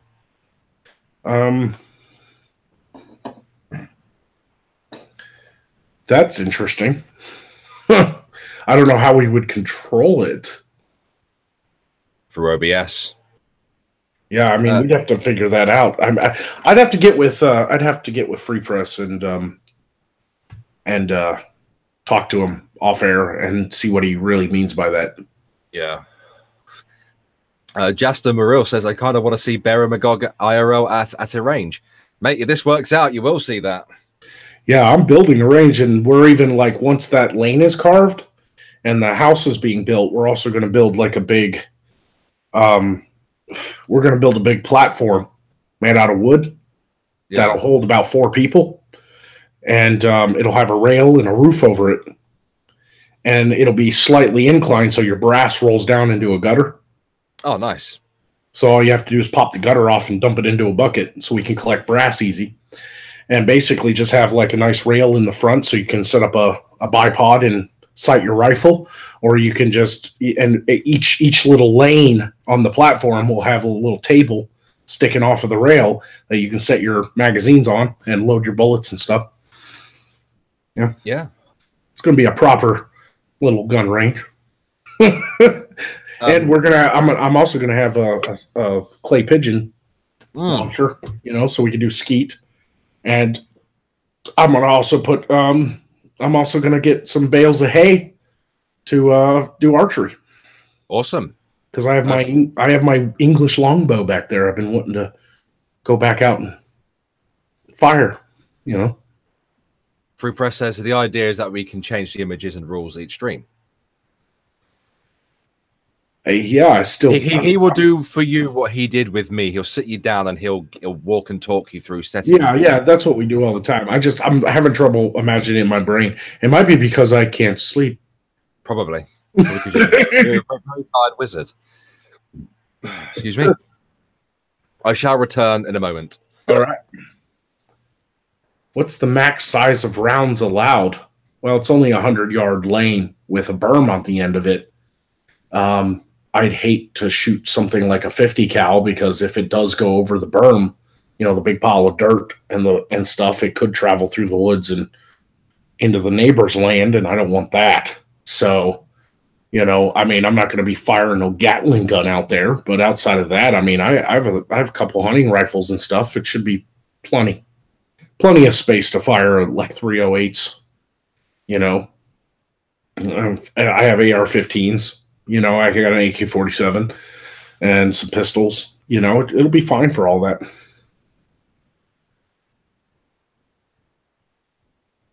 Yep, medieval hijinks in a range. That's right, Daniel. Yep. The range is more for a personal thing. It's one of my hobbies I want to get back into is shooting, like target shooting. I just love shooting. I don't necessarily even need to hunt and kill somebody. Yes, it is a proper U. Longbow. Yeah, it's English U. Yes, it is. It's back over there.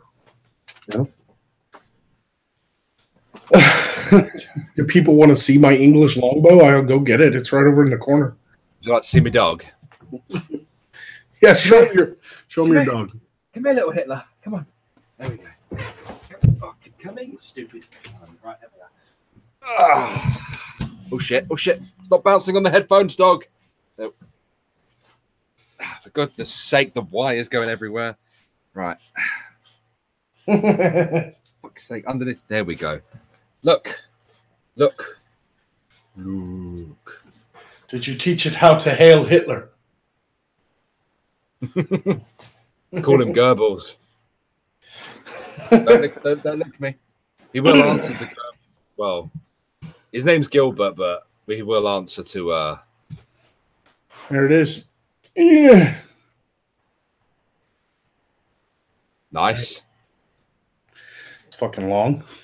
Obviously. We'll try not to knock my drink over. It's just a very basic wood longbow. You gonna say hello, Magog? Hello, Magog. Hello, puppy. Who's that? Ah.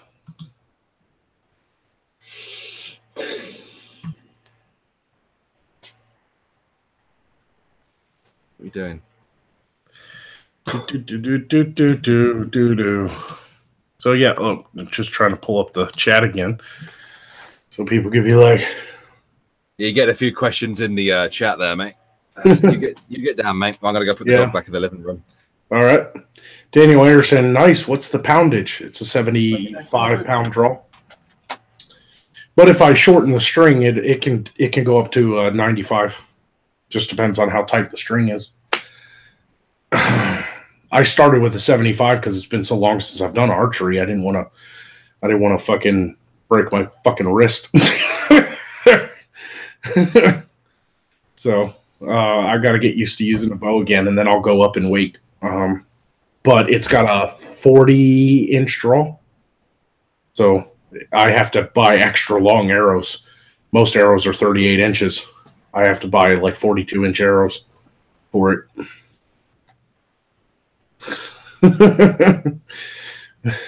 Nice. Where did you get the idea for Magog? Honestly, it was just a night of hanging out with a friend and coming up with ideas. I mean, the world he lives in came from a book I was supposed to write that I never did, a fantasy novel that took me 5 years to build the world for, and I just borrowed the world and built a fantasy character. And it took me I tried different costumes and stuff. It took me a couple minutes to settle on the dead eyes and the black cloak and just do like a necromantic character. But I definitely wanted a character with a dark sense of humor. So a necromancer seemed to fit because I wanted it to be a lot like maybe like the Crypt Keeper or something like that. Like that dark kind of evil sense of humor. So, do you reload your own brass? I can reload shotgun shells, but we don't exactly have the space yet for the whole setup. But if I move out there, I'll probably end up getting the right tools and machinery to pack my own bullets. I'm still on my little wimpy 40-pound recurve. Yeah, but a recurve doesn't need a heavy draw weight because a recurve bow is supposed to be shot from horseback. And so it's meant to actually not have the range of a longbow. Longbows are meant for range. Will Magog use a longbow? I mean, he is a wizard. Magic's his thing. Yeah, no, it's not Magog. This is my hobby. Oh, it has nothing to do with Magog. I like to shoot archery and guns. It's a hobby of mine that I can't wait to pick back up because I finally have my own personal shooting range. Because I got tired of paying for range fees, man. Yeah, I get that, dude. I haven't shot in like 2 years because I got tired of range fees. Because the nearest range to me is in the next town up, and it's fucking expensive, bro. You gotta go out. And, even if you bring your own bullets and weapon, you still got to pay like $120 for the lane. That's a lot. Yeah, I didn't think it was that pricey. Well, that's because they have city fees and stuff to pay. It's a business, Yeah, of course. Is there any other type of humor? Yeah, no, there definitely is. So a full armor packing, washing, and whatnot takes up a lot of room. Yeah, it does. So, yeah, but it's what is it? English U. And I gotta get some beeswax and put on this string. It's starting to get a little dry. Fun to shoot though. They really are. Like classic bows. Like I don't really care for compound bows for target because they're more for hunting. And they're not fun to shoot, in my opinion, because the bow does all the work, and that's no fun. Like, I can see why you'd want that for hunting because you're trying to kill something for food, But when you're just shooting targets, you don't want the bow to do all the work and be all just, You want to fucking, I want to fucking work out, You want it to be a challenge, So when it comes to target archery, I really like classic bows. I don't like compound bows. Yeah. Makes sense. Yeah. Yep. How long have we been going at this? I have no idea how long I've been streaming. So, yeah, we'll figure it out, man. I mean, I definitely want to do another show every week. because, you know, it's my job. Well, of course, yeah. You know, I did not do this just so I could put out one video a week, do one live stream a week, and then the rest of the time play video games and sit on my ass and get fat and lazy. I did this because I want this to grow. I want this to become an actual business. I want to make entertainment my business. I want to do more podcasts. I want to do more shows. I want to experiment, you know, especially with getting people who like to do the dress up in character stuff, because that's kind of what I've always wanted. No, I completely understand you, man. Ever since I made that first Lord Bear video on the RA Bear channel, you know, I just love voice acting now. Yeah, I want to do some. I thought the whole point of YouTube was to really think outside the box and do some interesting entertainment that maybe you can't see on the mainstream. And then not that there's anything wrong with it, but once I joined YouTube, I started to realize it's just, there's so much of like the exact same content. Yeah, of course there is. You know? And it's just like, even live streams, people are like, well, this show has a format and the guy's got a good mic and everything, but for the most part, he's just doing the same thing as everybody else, which is just reporting on the news of the day.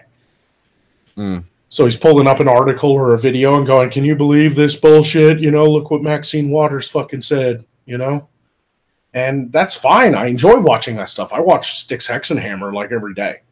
I love his commentary. Yeah, I love his commentary. I really do. I think he's a very poignant person. You know, makes his points very clearly. You know, I love Styx stuff. I'm not judging people who do that, but that's never been what I wanted to do. I didn't want to just be part of the same crowd. I've always been like that my whole life, man. Even in high school, I always wanted to go the opposite direction of everybody else. It's been a thing with my life that I've always had to take the fucking hard route. You know, I've always had to go against the grain. You know, against the fucking flow of the river. You know, everybody's going this way and everything, their life is planned out this way and that way and this way. And I'm the guy going this way, fighting the current, you know, and trying to do things differently. I've always been stubborn that way, you know. And it's working out so far. I'm not doing too bad. I can't complain. And tonight, it's Tuesday, right? Yeah. Yes, it's Tuesday today. Yeah, sometime tonight, I'm supposed to go on Drunken Peasants. Like I got the invite from Billy and Ben Pie. So that might be good. I might gain a few more subs off of that and just go and have some fun on a live stream tonight, and maybe boost it up a little bit. You know. You know. Yeah. The more my audience grows, the more people are going to watch the live stuff too. Yeah, exactly. That's what you need. Right. So it's all about exposure. It's all about getting, you know, it's all about getting that exposure. Speaking of subscribers, when I came on Sunday, it was before I went out to my parents' house and I had an hour to blow. So I was like, "What's up, guys?" You know, I noticed you were at 30K, bro. Yeah, I'm nearly at 31. Yeah, nice, man. Fuck yeah. Congratulations. Thank you. I appreciate it. I have a lot of people to thank for that, primarily Dave Cullen. But, yeah. Oh, you did like a collab or something? No, yeah, I did 2 guest videos for him whilst he was on holiday. Oh, nice. Nice, nice. His subs are unpleasant, though. You're going to overtake me soon, dude. Just looking at your channel, 26K. I've been stuck there though, man. Yeah, but we all go through lulls, man. Yeah, like it's like yeah, people are like, "Oh, 26K, that's awesome." I've been stuck there. I've been stuck about that range since the bearing bump. And that was in December. Like I haven't grown more than 2 or 3 subs a day, and then I'll lose like 11 when I upload, and then they'll slowly come back. So it's been a real slump in subscribers. Yeah, that's the YouTube is obviously a fickle mistress. You know this. We've spoken about this before. Oh yeah. You know, there are various ways to grow on YouTube, and one of the most efficient ways to do that is to talk about trending topics. But to do that with your type of content means an incredible amount of having to not only keep an eye on what's trending, what's there to talk about, but you've also got to put in the fucking work. Yep. Once again, I picked to get that video out, because you've only got 48 hours from the moment something starts trending to talk about it. Right. Otherwise, you ain't going to get much from it. Right. And you obviously started off in this particular genre as well, so you have to be fucking quick. And YouTube doesn't like people like us. No. So, you know, growing, there are obviously other ways to go about it. You could go the vanilla route of growing by talking about the other type of trending topic, which obviously is far less controversial. Right. Not really fun to take the piss out of. It depends, really. Right. Yeah, and of course, no. you've got to get your metadata right as well. Otherwise, you won't end up in the algorithm. And learning to do that and it's a fucking pain in the ass.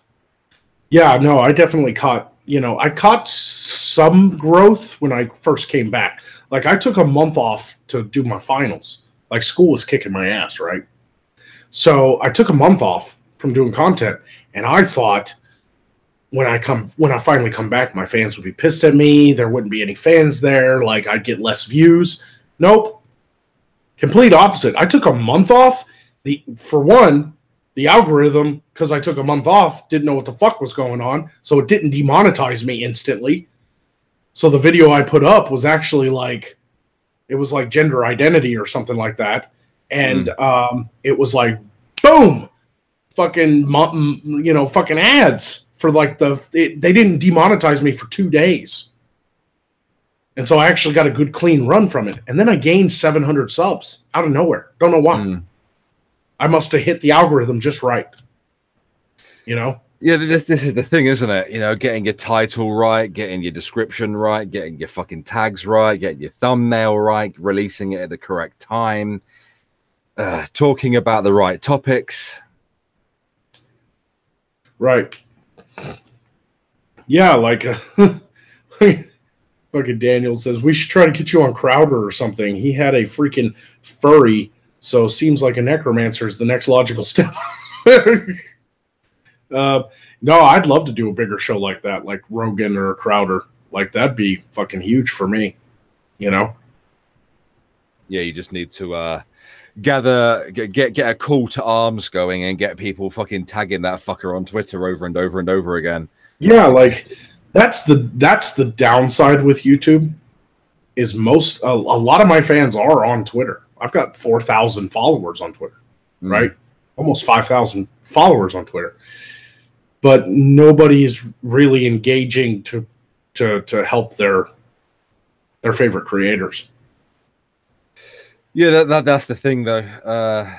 Like, they'll comment on your comments, or they might retweet you now and again, but nobody is out there going, hashtag get Magog on Crowder, and just like massive amounts of fans suddenly just flooding like Crowder or something, like to or other bigger YouTubers be like, hey, fucking PewDiePie, why haven't you fucking talked to Magog yet? People don't really do that because it doesn't really dawn on them to do it. That's not how Twitter really works. And I'm not blaming anybody for that. It's just, it's not really something that happens. Like, it's really hard to get people to like retweet your videos and retweet your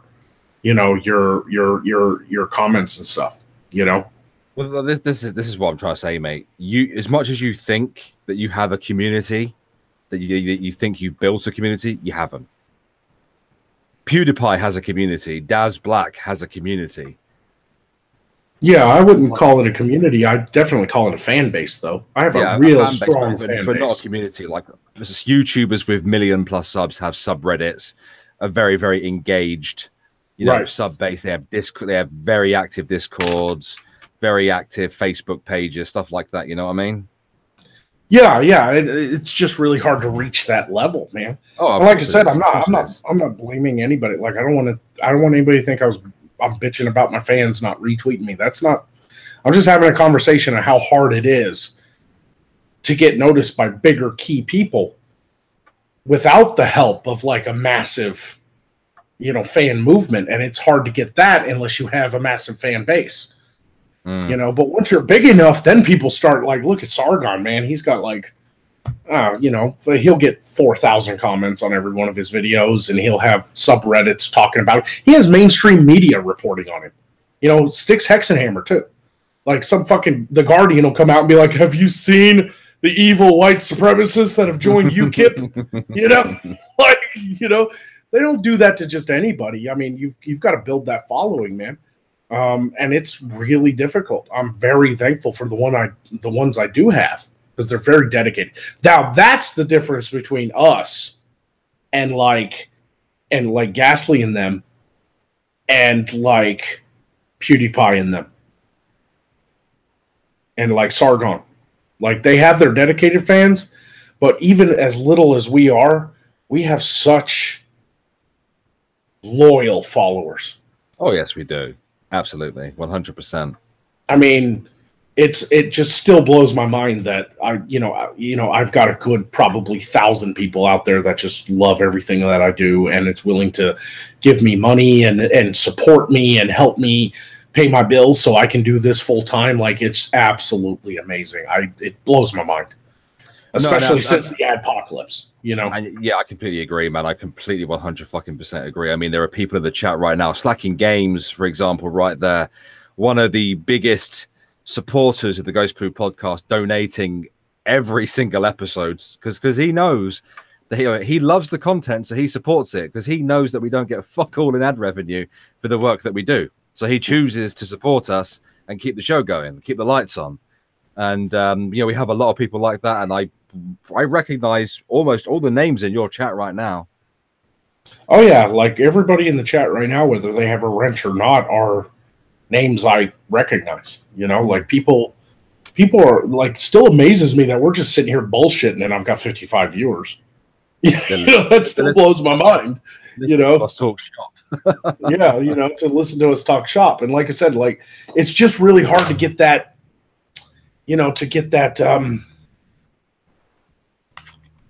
it's just really hard to get that bigger engagement. It's like like Skeptic finally followed me back, and I'm not even like a huge fan of his, but it took me meeting him at VidCon for him to finally follow me back. Well, that's why networking's a thing, right? Like it took me actually meeting him in person and being like, hey man, what's up? And like I said, I'm not like, I don't hate Skeptic. I'm just not the biggest fan of his because he's not somebody I watch on the regular, simply because a lot of what he talks about, I already kind of have those thoughts in my head. It's more of just reaffirming, Plus he does a lot of stuff now that he's with June. He's posting a lot of videos of them like out together, having fun and stuff like that. And they're cute videos. That's just not my cup of tea. Yeah. I'm not they're the Brangelina of our community. Yeah. They really are. And that's not, and that's cool and everything. I'm really happy for them. I really am. But it's just not, I'm not that engaged with that. But at the same time, it was really nice to meet them. And I'm really glad that Skeptic finally followed me back because he's a cool dude. I don't care what you think about him in real life. Like the biggest lesson I learned from VidCon is the actual separation of real life and internet. Yeah. All the drama that can happen on the internet, all the fucking shit, the hatred you can feel for somebody for doing something fucked up or something kind of goes away when you're just having a beer with them and you realize they're a flawed human being just like you are. Yeah, that's one thing I've sort of realized in the last couple of weeks, especially. I would describe myself as going through a maturing stage, if you will, because I had such hate, like burning hatred for so many people, especially in the genre, and I've let go of it all now because it's fucking stupid. Yeah, it's fucking way dumb. Yeah, it's like really different when you just chill with people and realize that the internet is kind of a vortex of drama. It's fucking online high school. Yes, it is. Yeah, especially Twitter. Holy shit. Right. But when you're just having a drink with somebody in real life and all those thoughts of like the different tweets and the stuff you disagree about kind of goes away, you're just kind of sitting there going, "He's a cool person," you know. I don't have to hate this person, you know. Yeah. And that only dawned on me on a kind of a more metaphorical level because there was nobody at VidCon that I hate. I mean, there was some people that I disagree with politically or whatever, but we never even talked about that. Like hanging out with Sofane and Fat Pat, I know Sofane is more left than I am. Oh yeah. So Sofane can be a little bit aggressive on the Twitter, but I know for a fact that I would have a great beer with him. Yeah, but once we met up in real life, like that dude gave me a T-shirt that says, you know, I swear to drunk, I'm not God. You know, and we hung out, and him and Pat helped me fucking walk around VidCon because I was blind with those contact lenses in. They, you know, they would hold my cigarettes for me and shit because I had no pockets in my robe. You know, like they were just cool fucking dudes, man. And they fucking bought me a drink and shit. And I was like, you guys are fucking awesome, man. You know, like it doesn't matter. Like we prove, like VidCon and like real life meetups prove that people online can get along. Yeah. And just keep rubbing it in my face, why don't you, Magog?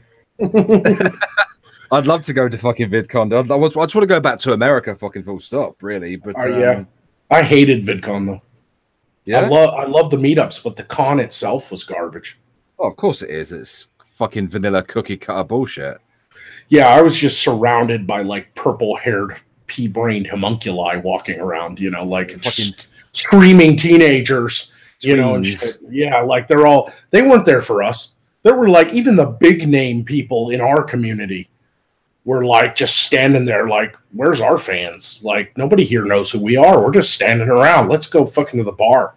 You know, like fuck this. You know, as far as I'm concerned, from everything that I've seen from VidCon, all the pictures and videos, it just seems like an excuse just to go get drunk with YouTubers from the genre. It really is, and it's a really nice thing to like. It's a really good opportunity to network. It's totally worth it. I got to meet a lot of great people, but it would like the fun I had was outside the con. The con itself was fucking shit. Yeah, you know what one of the big events of the VidCon was? Was it Logan Paul by any chance? No, the VidCon prom.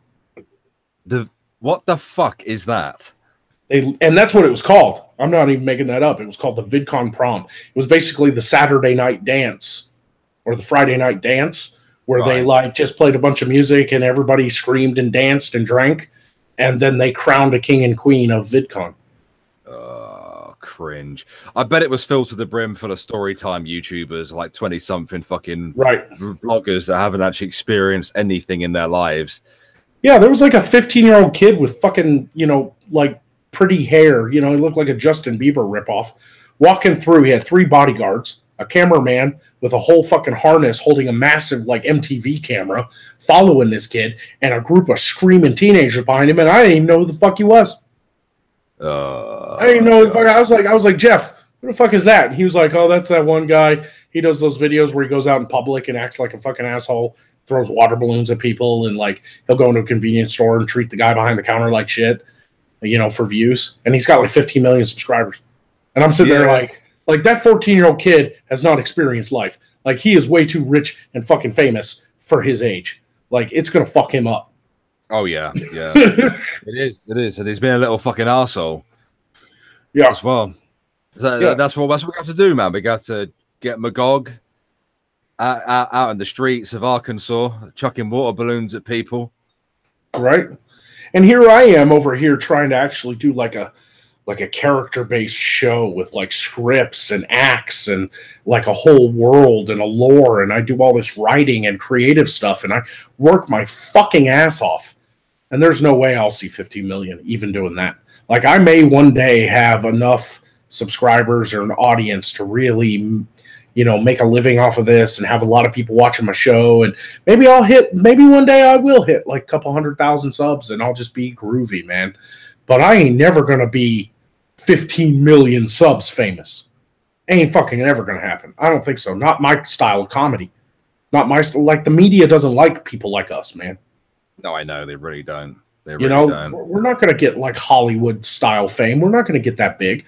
It's just not going to happen. Even the biggest people in our little corner of YouTube aren't that big. And I think the biggest person in the genre is technically Shu.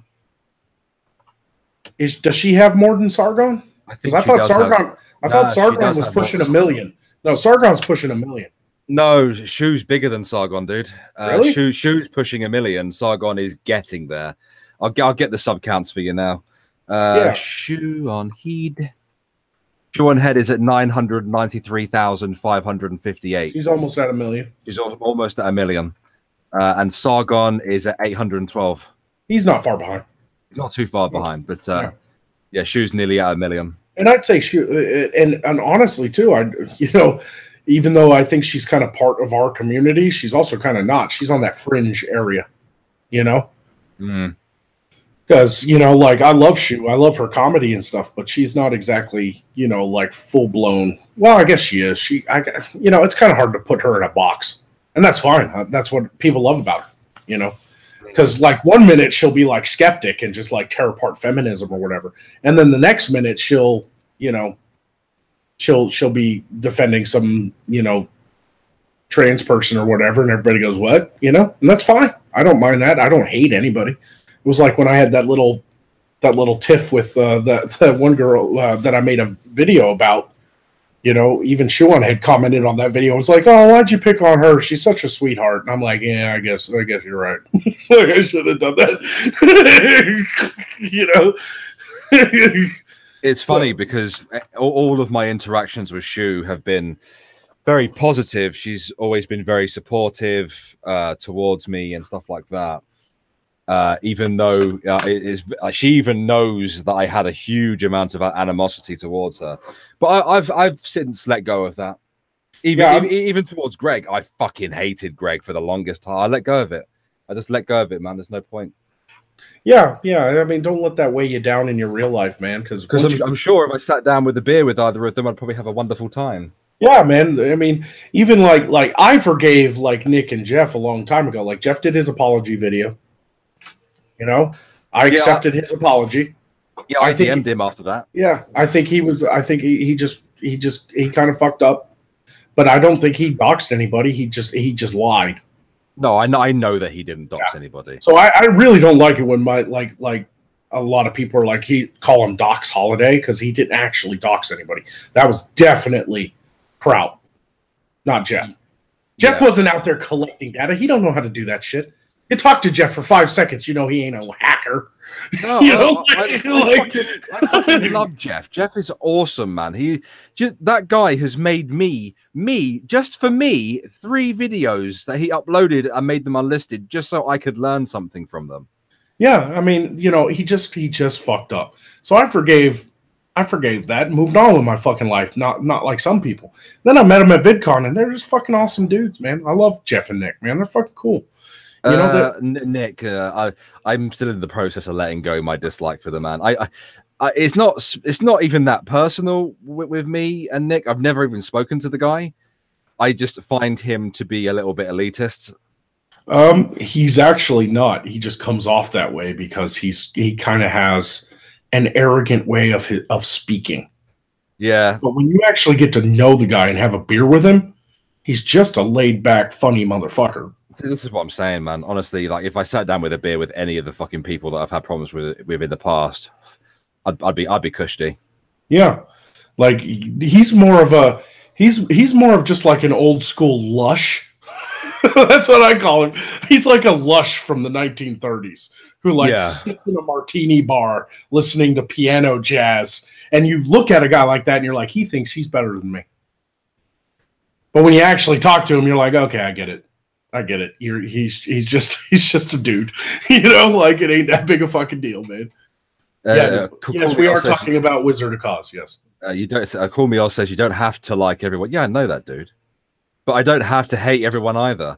In Right. fact, hating people and spending as much time on Twitter as I have done and allowing them to just anger me is just who is it hurt? Me. Yeah.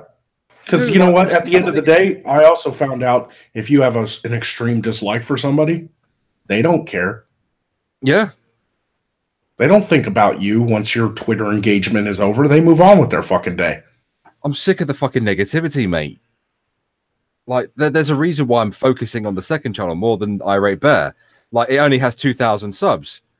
Irate Bear has nearly 31, but I don't fucking give a shit. Do you know why? Because it's fun. It's positive. Yeah. It's funny. I laugh my arse off doing it, you know. That's why I do what I do, and then I get off the internet. Like, people are commenting, be like, oh, shit. Oh, look what Magog said. And I'm over here just, like, eating a grilled cheese sandwich, like, my job's done. My fans are happy. Like I like what Omegon just said. Hate requires effort. I'm far too lazy to hate anyone. I hear you, bro. Omegon has the best way of dealing with haters. He just gets really sexual with them. Yeah. Now, that being said, there are a few choice people on the internet that have broken the golden commandments to me. And I don't like them. And I'll never speak to them again. Say that again? The commandments. Yeah, like the golden rules of the internet. Like the motherfucker who doxed me. I don't like him. Oh yeah, that's fair enough, mate. Absolutely. You know, doxing is one of the golden rules of the internet. Don't fucking do it. You know, yeah, don't go to that level of douchebaggery. Yeah, I don't forgive people that actually dox people. Fuck, they're fucking shitbags. And like some of the fans of like JF who were like, you know, like JF and Andy when they were doing their show together, and some of his fans, you know, and shit, and some of the people that were like sending death threats to Jeff Holiday's fucking wife and children, you know, like Memory was getting fucking tweets from like fucking fanboys of like the Kumite that were like, your children are going to end up in a body bag this week, you know? Yeah, I mean, that's fucked up. Yeah, it's fucked up. You don't go after people's kids, man. Ever. Ever. You know, he fucked up. He apologized. I forgave him and moved on with my life. And I've had I haven't thought twice about it. I don't know why people can't just move on. And that's what I hated. Like, I did that little skit with him doing his Hemlock Moonwolf hippie character. Yeah. Did you see that on my channel? I haven't. I'm so far behind on content at the minute, mate. Yeah, so much. It's only a minute and 30 seconds. Totally watch it because it's just a funny skit I shot while at VidCon with him. I was in character, he was in character, and it was this whole thing where he was like giving spiritual advice to Magog, and he's like, "Open yourself up and be love. Show me how you can love." And then Magog's like, "Are you a god?" And he's like, "They die!" And I animated like lightning coming out and shit, you know? It was really funny. It was just a skit. It was just a 1 minute and 30-second long comedy skit. I had more negative comments on that video than I've ever had on any other video ever. Well, because Jeff was in it. Yeah. There were like negative comments and they're like, "Oh, you worked with Doc's Holiday. I can't believe you, Magog, traitor." And I'm like, are you guys fucking serious? Like, you take it that serious, the internet that seriously? Like, really? It's mob mentality, mate. You know. Mm-hmm. In regards to death threats, man, I've had quite a few death threats in my time. My most loved death threat was the one from a Hillary supporter who threatened to shoot me in the face. Right? And I pinned their comment and laughed my ass off. And that's essentially what I do. Like, I have this one feminist SJW type that has a channel of like 900 subs, and she's just like in every video she comments, and she's just constant like, "Oh, look, another shitlord, but this time this one's like dressed like a wizard in his mom's basement," and you know, shit like that. And finally, I just started trolling her back. At first, I did try to like get her to see my point of view, that I was just sketch comedy, that I was just an insult comedian, that she shouldn't take me seriously. But she didn't buy it, so she just kept on commenting on my videos. And finally, I was just like, "I'm glad to see that you're so obsessed with me. Welcome back." And then she'd be like, "Obsessed? Ha! Like I'd be obsessed with you. You're literally commenting on all of my videos. That sounds obsessive to me." And I appreciate it. Thank you so much for being so obsessed. And it pisses her off. So now every time I see a comment from her, I'm like, welcome back, obsessed one. That's all I'll say. You know, like Just say, I know you're in love with me, but I'm not interested. yeah, the engaged few says, in fairness, you did just say that you don't forgive doxers, but you forgave Jeff. Jeff didn't dox anybody. There was absolutely no fucking doxing on his part. He lied.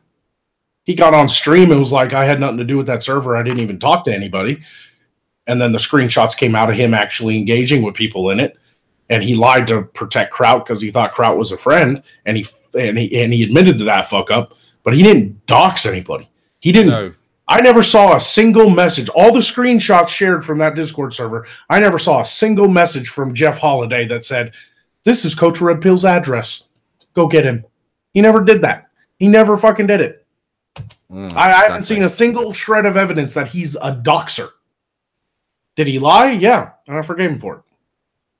Yeah. You know, it was an asshole fucking thing to do, and it hurt him because he lost a lot of subs off of it. He took his licks. You know? Yeah. Move on. Now, if somebody were to provide me the actual evidence that he actually doxed somebody, actually had their address and phone number and all this and that, and actually put it out there, then I might look at that. But as far as I have seen, I have never seen a goddamn thing from Jeff Holiday or Nick that showed them going, this is so-and-so's address and fucking go get them. That was all Kraut, man. And it's still up in the air on whether or not he was actually doxxed anyway, because the motherfucker put his own damn address on his Patreon. I went and looked it up after I saw that video, like Sargon did. Sargon did a video and was like, this is literally Coach Red Pill's Patreon, and it's right there. And so I went to his Patreon just to verify that was true. And sure enough, it was right there. It wasn't even something you could access by giving $1. It was fucking public. Like, I'm probably talking way too much about it because I'm fucking tired, but I never saw a damn thing about fucking Jeff Holiday actually doxing anybody, so I don't understand. I think it had a lot more to do with bringing. Hold on a minute, my fucking missus is calling. Hold on. Yeah, I hate to kind of disagree with one of my fans in the chat there, but it's just I never saw any evidence of that. All I saw was a lot of people claiming he doxed, and I don't believe people. I want to see hard evidence. That's why I'm a skeptic. The whole point of being a skeptic is when somebody tells you something, you don't just automatically believe. I never bought into that listen and believe bullshit. The feminists fucking do that shit, and I don't buy it from them either. So, yeah, I mean, somebody shows me some real evidence that he actually was like, this is somebody's address. This is so-and-so's fucking name. Like, fucking put it out there. No, as far as I know, that was all Kiwi Farms and Kraut and Tea and all that stuff. And I haven't forgiven Kraut because I don't like doxers. I don't believe Jeff doxed. I believe he lied, and he paid for that fuck up. Let it go. You know? Yeah, people acting like they've never lied in their life or something, too. Like to protect a friend or a family member or something. Like, that's what gets me worse than anything, is when people are like, I fucking hate Jeff. He lied. Oh, you're so fucking clean. Like, you're so perfect that you've never done something stupid and just regretted it afterwards. Like, fuck's sake. Man, people have forgotten their own fucking human nature. That's a big problem to me. People have forgotten that they're fucking people. You know? The fucking holier than thou attitude of some of the people on the internet is the only thing that truly ever pisses me off. Ain't that the truth? You know? Yep. You know, Daniel Anderson said, Jeff just lied to protect a bro. Got to keep up the bro code. Yeah, it was wrong. But yeah, that's essentially what it did. Fubar says, so pious are you, LOL. I ain't pious. I fucking know my flaws, but that's the difference between me and a lot of people on the internet. I accept I'm a flawed human being, and I'm going to fuck up. I accept it. And when I do fuck up, I own it. Yep, that's what I do as well. Yeah, I'll get online and be like, I'm really sorry I said that. That was not you know, I thought it was a joke, or, you know, whatever it is, you know, I'll fucking apologize for it, you know? Like, that's how my parents raised me. Fucking own your shit. Don't double down on your lie, you know, or your fuck up, or whatever it is. You know, that never fucking works anyway. It always comes to the light of day. You know? You know me, dude. So, you know, yeah. But at the end of the day, too, you know, like the whole point of that conversation was things do change when you actually meet somebody in real life and realize they're just a person. You know, they have flaws, they have ideas that might contradict yours, but at the end of the day, there's no reason that you can't share a beer and have a good time. You know, I had a blast. You know, I want to go. Call Me Oz says, when have you fucked up? Never seen it. Well, I don't think I have thus far, because everything I do is just entertainment and comedy. I've never tried to do like a serious thing. But I mean, I've fucked up a couple times. I've gotten some facts wrong or something like that. I've been on other people's streams where I've said some shit that I thought was true, and then somebody corrected me right then and there, and I was just like, oh, yeah, my bad. Fuck. You know, because that's the world we live in. Not everything that you think is true up here is true, you know? The lens that you see the world through is important as well. Right. Yeah. And I fucking just love entertaining people. That's why I kind of walk between the raindrops. That's why I stayed out of the Kumite, even though I had friends involved in that. AP and Ghastly got involved into it. You know, obviously Tonka and Failure and Vamp. Like, all those guys are, you know, friends of mine. Yeah. You know, but I just kind of stayed out of it, and they kind of knew that about me too. They were like, you know, Jeremy don't want none of this shit. You know? You know, he's just over there doing his wizard thing. And that's all I want to do. And unfortunately, because I don't want to get involved in stuff like that, it makes it harder to grow. Because sometimes a good controversy actually helps you grow, you know, and get your name out there and stuff. But I don't know if I want that kind of reputation. I think I would prefer growing slowly over time and building an actual dedicated audience that loves, you know, what I do and the entertainment I bring, than to have like a bunch of like, just to have suddenly like 50,000 subs who sub to me just because I had a controversial video, and then they never watch my stuff again. No, I completely agree with you, mate. 100%. Because that's happened a couple times. I started following this one chick because she had a video from her school of a bunch of SJWs freaking out in her cafeteria, and she got like 60,000 subs out of it. And I was like, wow, she blew up real quick overnight because she had a video from her college. And then I went back to her channel. You know, she started making more videos because I guess the sub bump got her excited or whatever. And I went back to her channel, and she's cute, and, you know, I like what she had to say. She had a good head on her shoulders, but 60,000 subs and I got more views than her? That doesn't make any sense. That's because they were those were quick subs, you know? There was a controversy. She was at the heart. You can't necessarily say that. Not for everybody, but it does happen. It does happen. 100%. I've seen it happen before. But in the current climate on YouTube, I've seen some channels in the last couple of days with 1 million+ subs only getting 30,000 views. Right. Video, you know, it's just like, right. You know, and some of these channels have been around for a long ass fucking time as well, like years. It's like, you know, it's hard to say, but in that particular case, it probably is what you're saying. Yeah. I'd much rather have actual audience members watching what I do than just the numbers, is what I'm saying. Because yeah, of course. I've seen a lot of channels that got, you know, 100,000 subs, but they'll get 9,000 views per video. Dapperton. Yeah. Look at the video that I did on HuffPo, my newest video over the weekend. Like, the video I covered was their newest video. It came out Friday. I did the video Saturday night and released it Sunday morning. I edited all night. And I swear to God, man, it was like my video had 7,000-8,000 views in 24 hours go to their original video and it still only had like 960 views. They have 400,000 subscribers. Mm-hmm. Very typical, though, of a mainstream outlet on YouTube to get shit all views, though, to be fair. Right. And we talked about that when I hopped on your stream Sunday. Now, the upside with them is every now and again, they will do like some sort of controversial story and they'll get 1 million retweets and that video will go viral. Mm. That's the difference, is they'll have a shit ton of videos only get like 1,000 views, but they'll have that one that gets a couple 100,000. Yeah. You know, so... And there's, Call Me Oz brings up a good point. Streaming has kind of taken over YouTube. A lot of people have foregone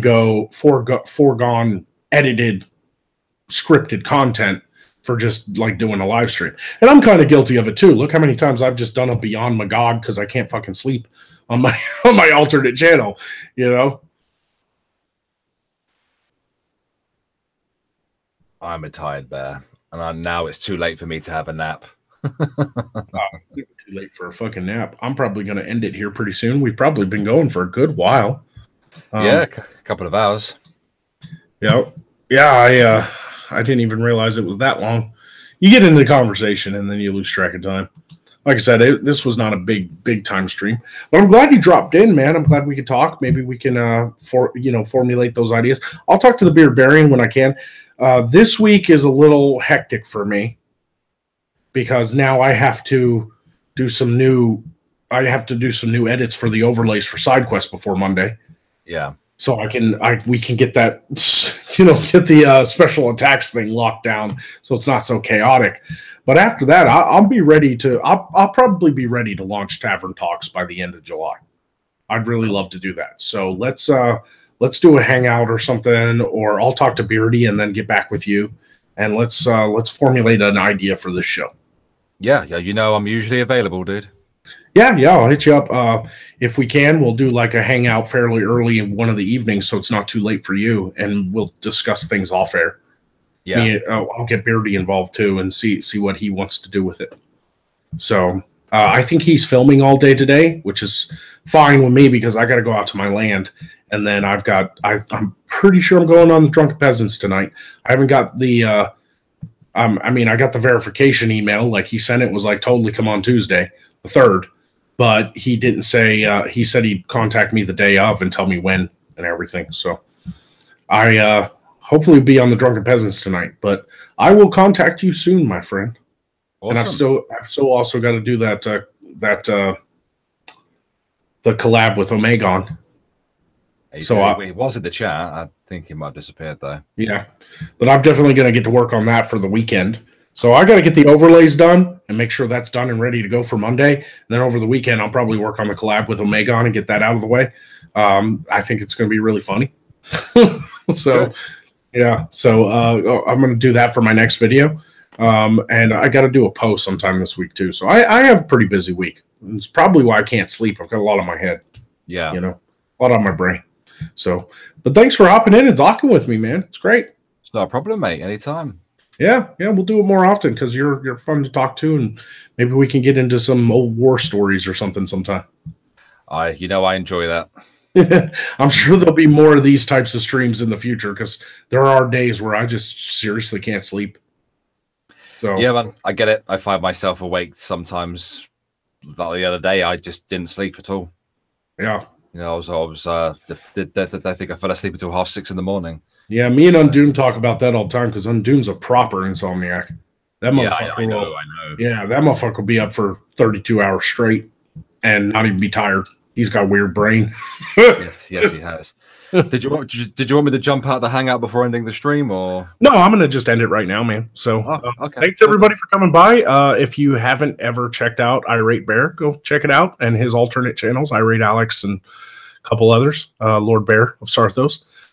You can throw the links in the chat if you want before I end it. I'll show Irate Alex. It's the only channel I really want to see at the moment, to be honest. But thank you very much. I'll just quickly drop that in the chat if you want. Yeah, drop that in the chat, and everybody have a good night, and we'll see you next time on Beyond Magog.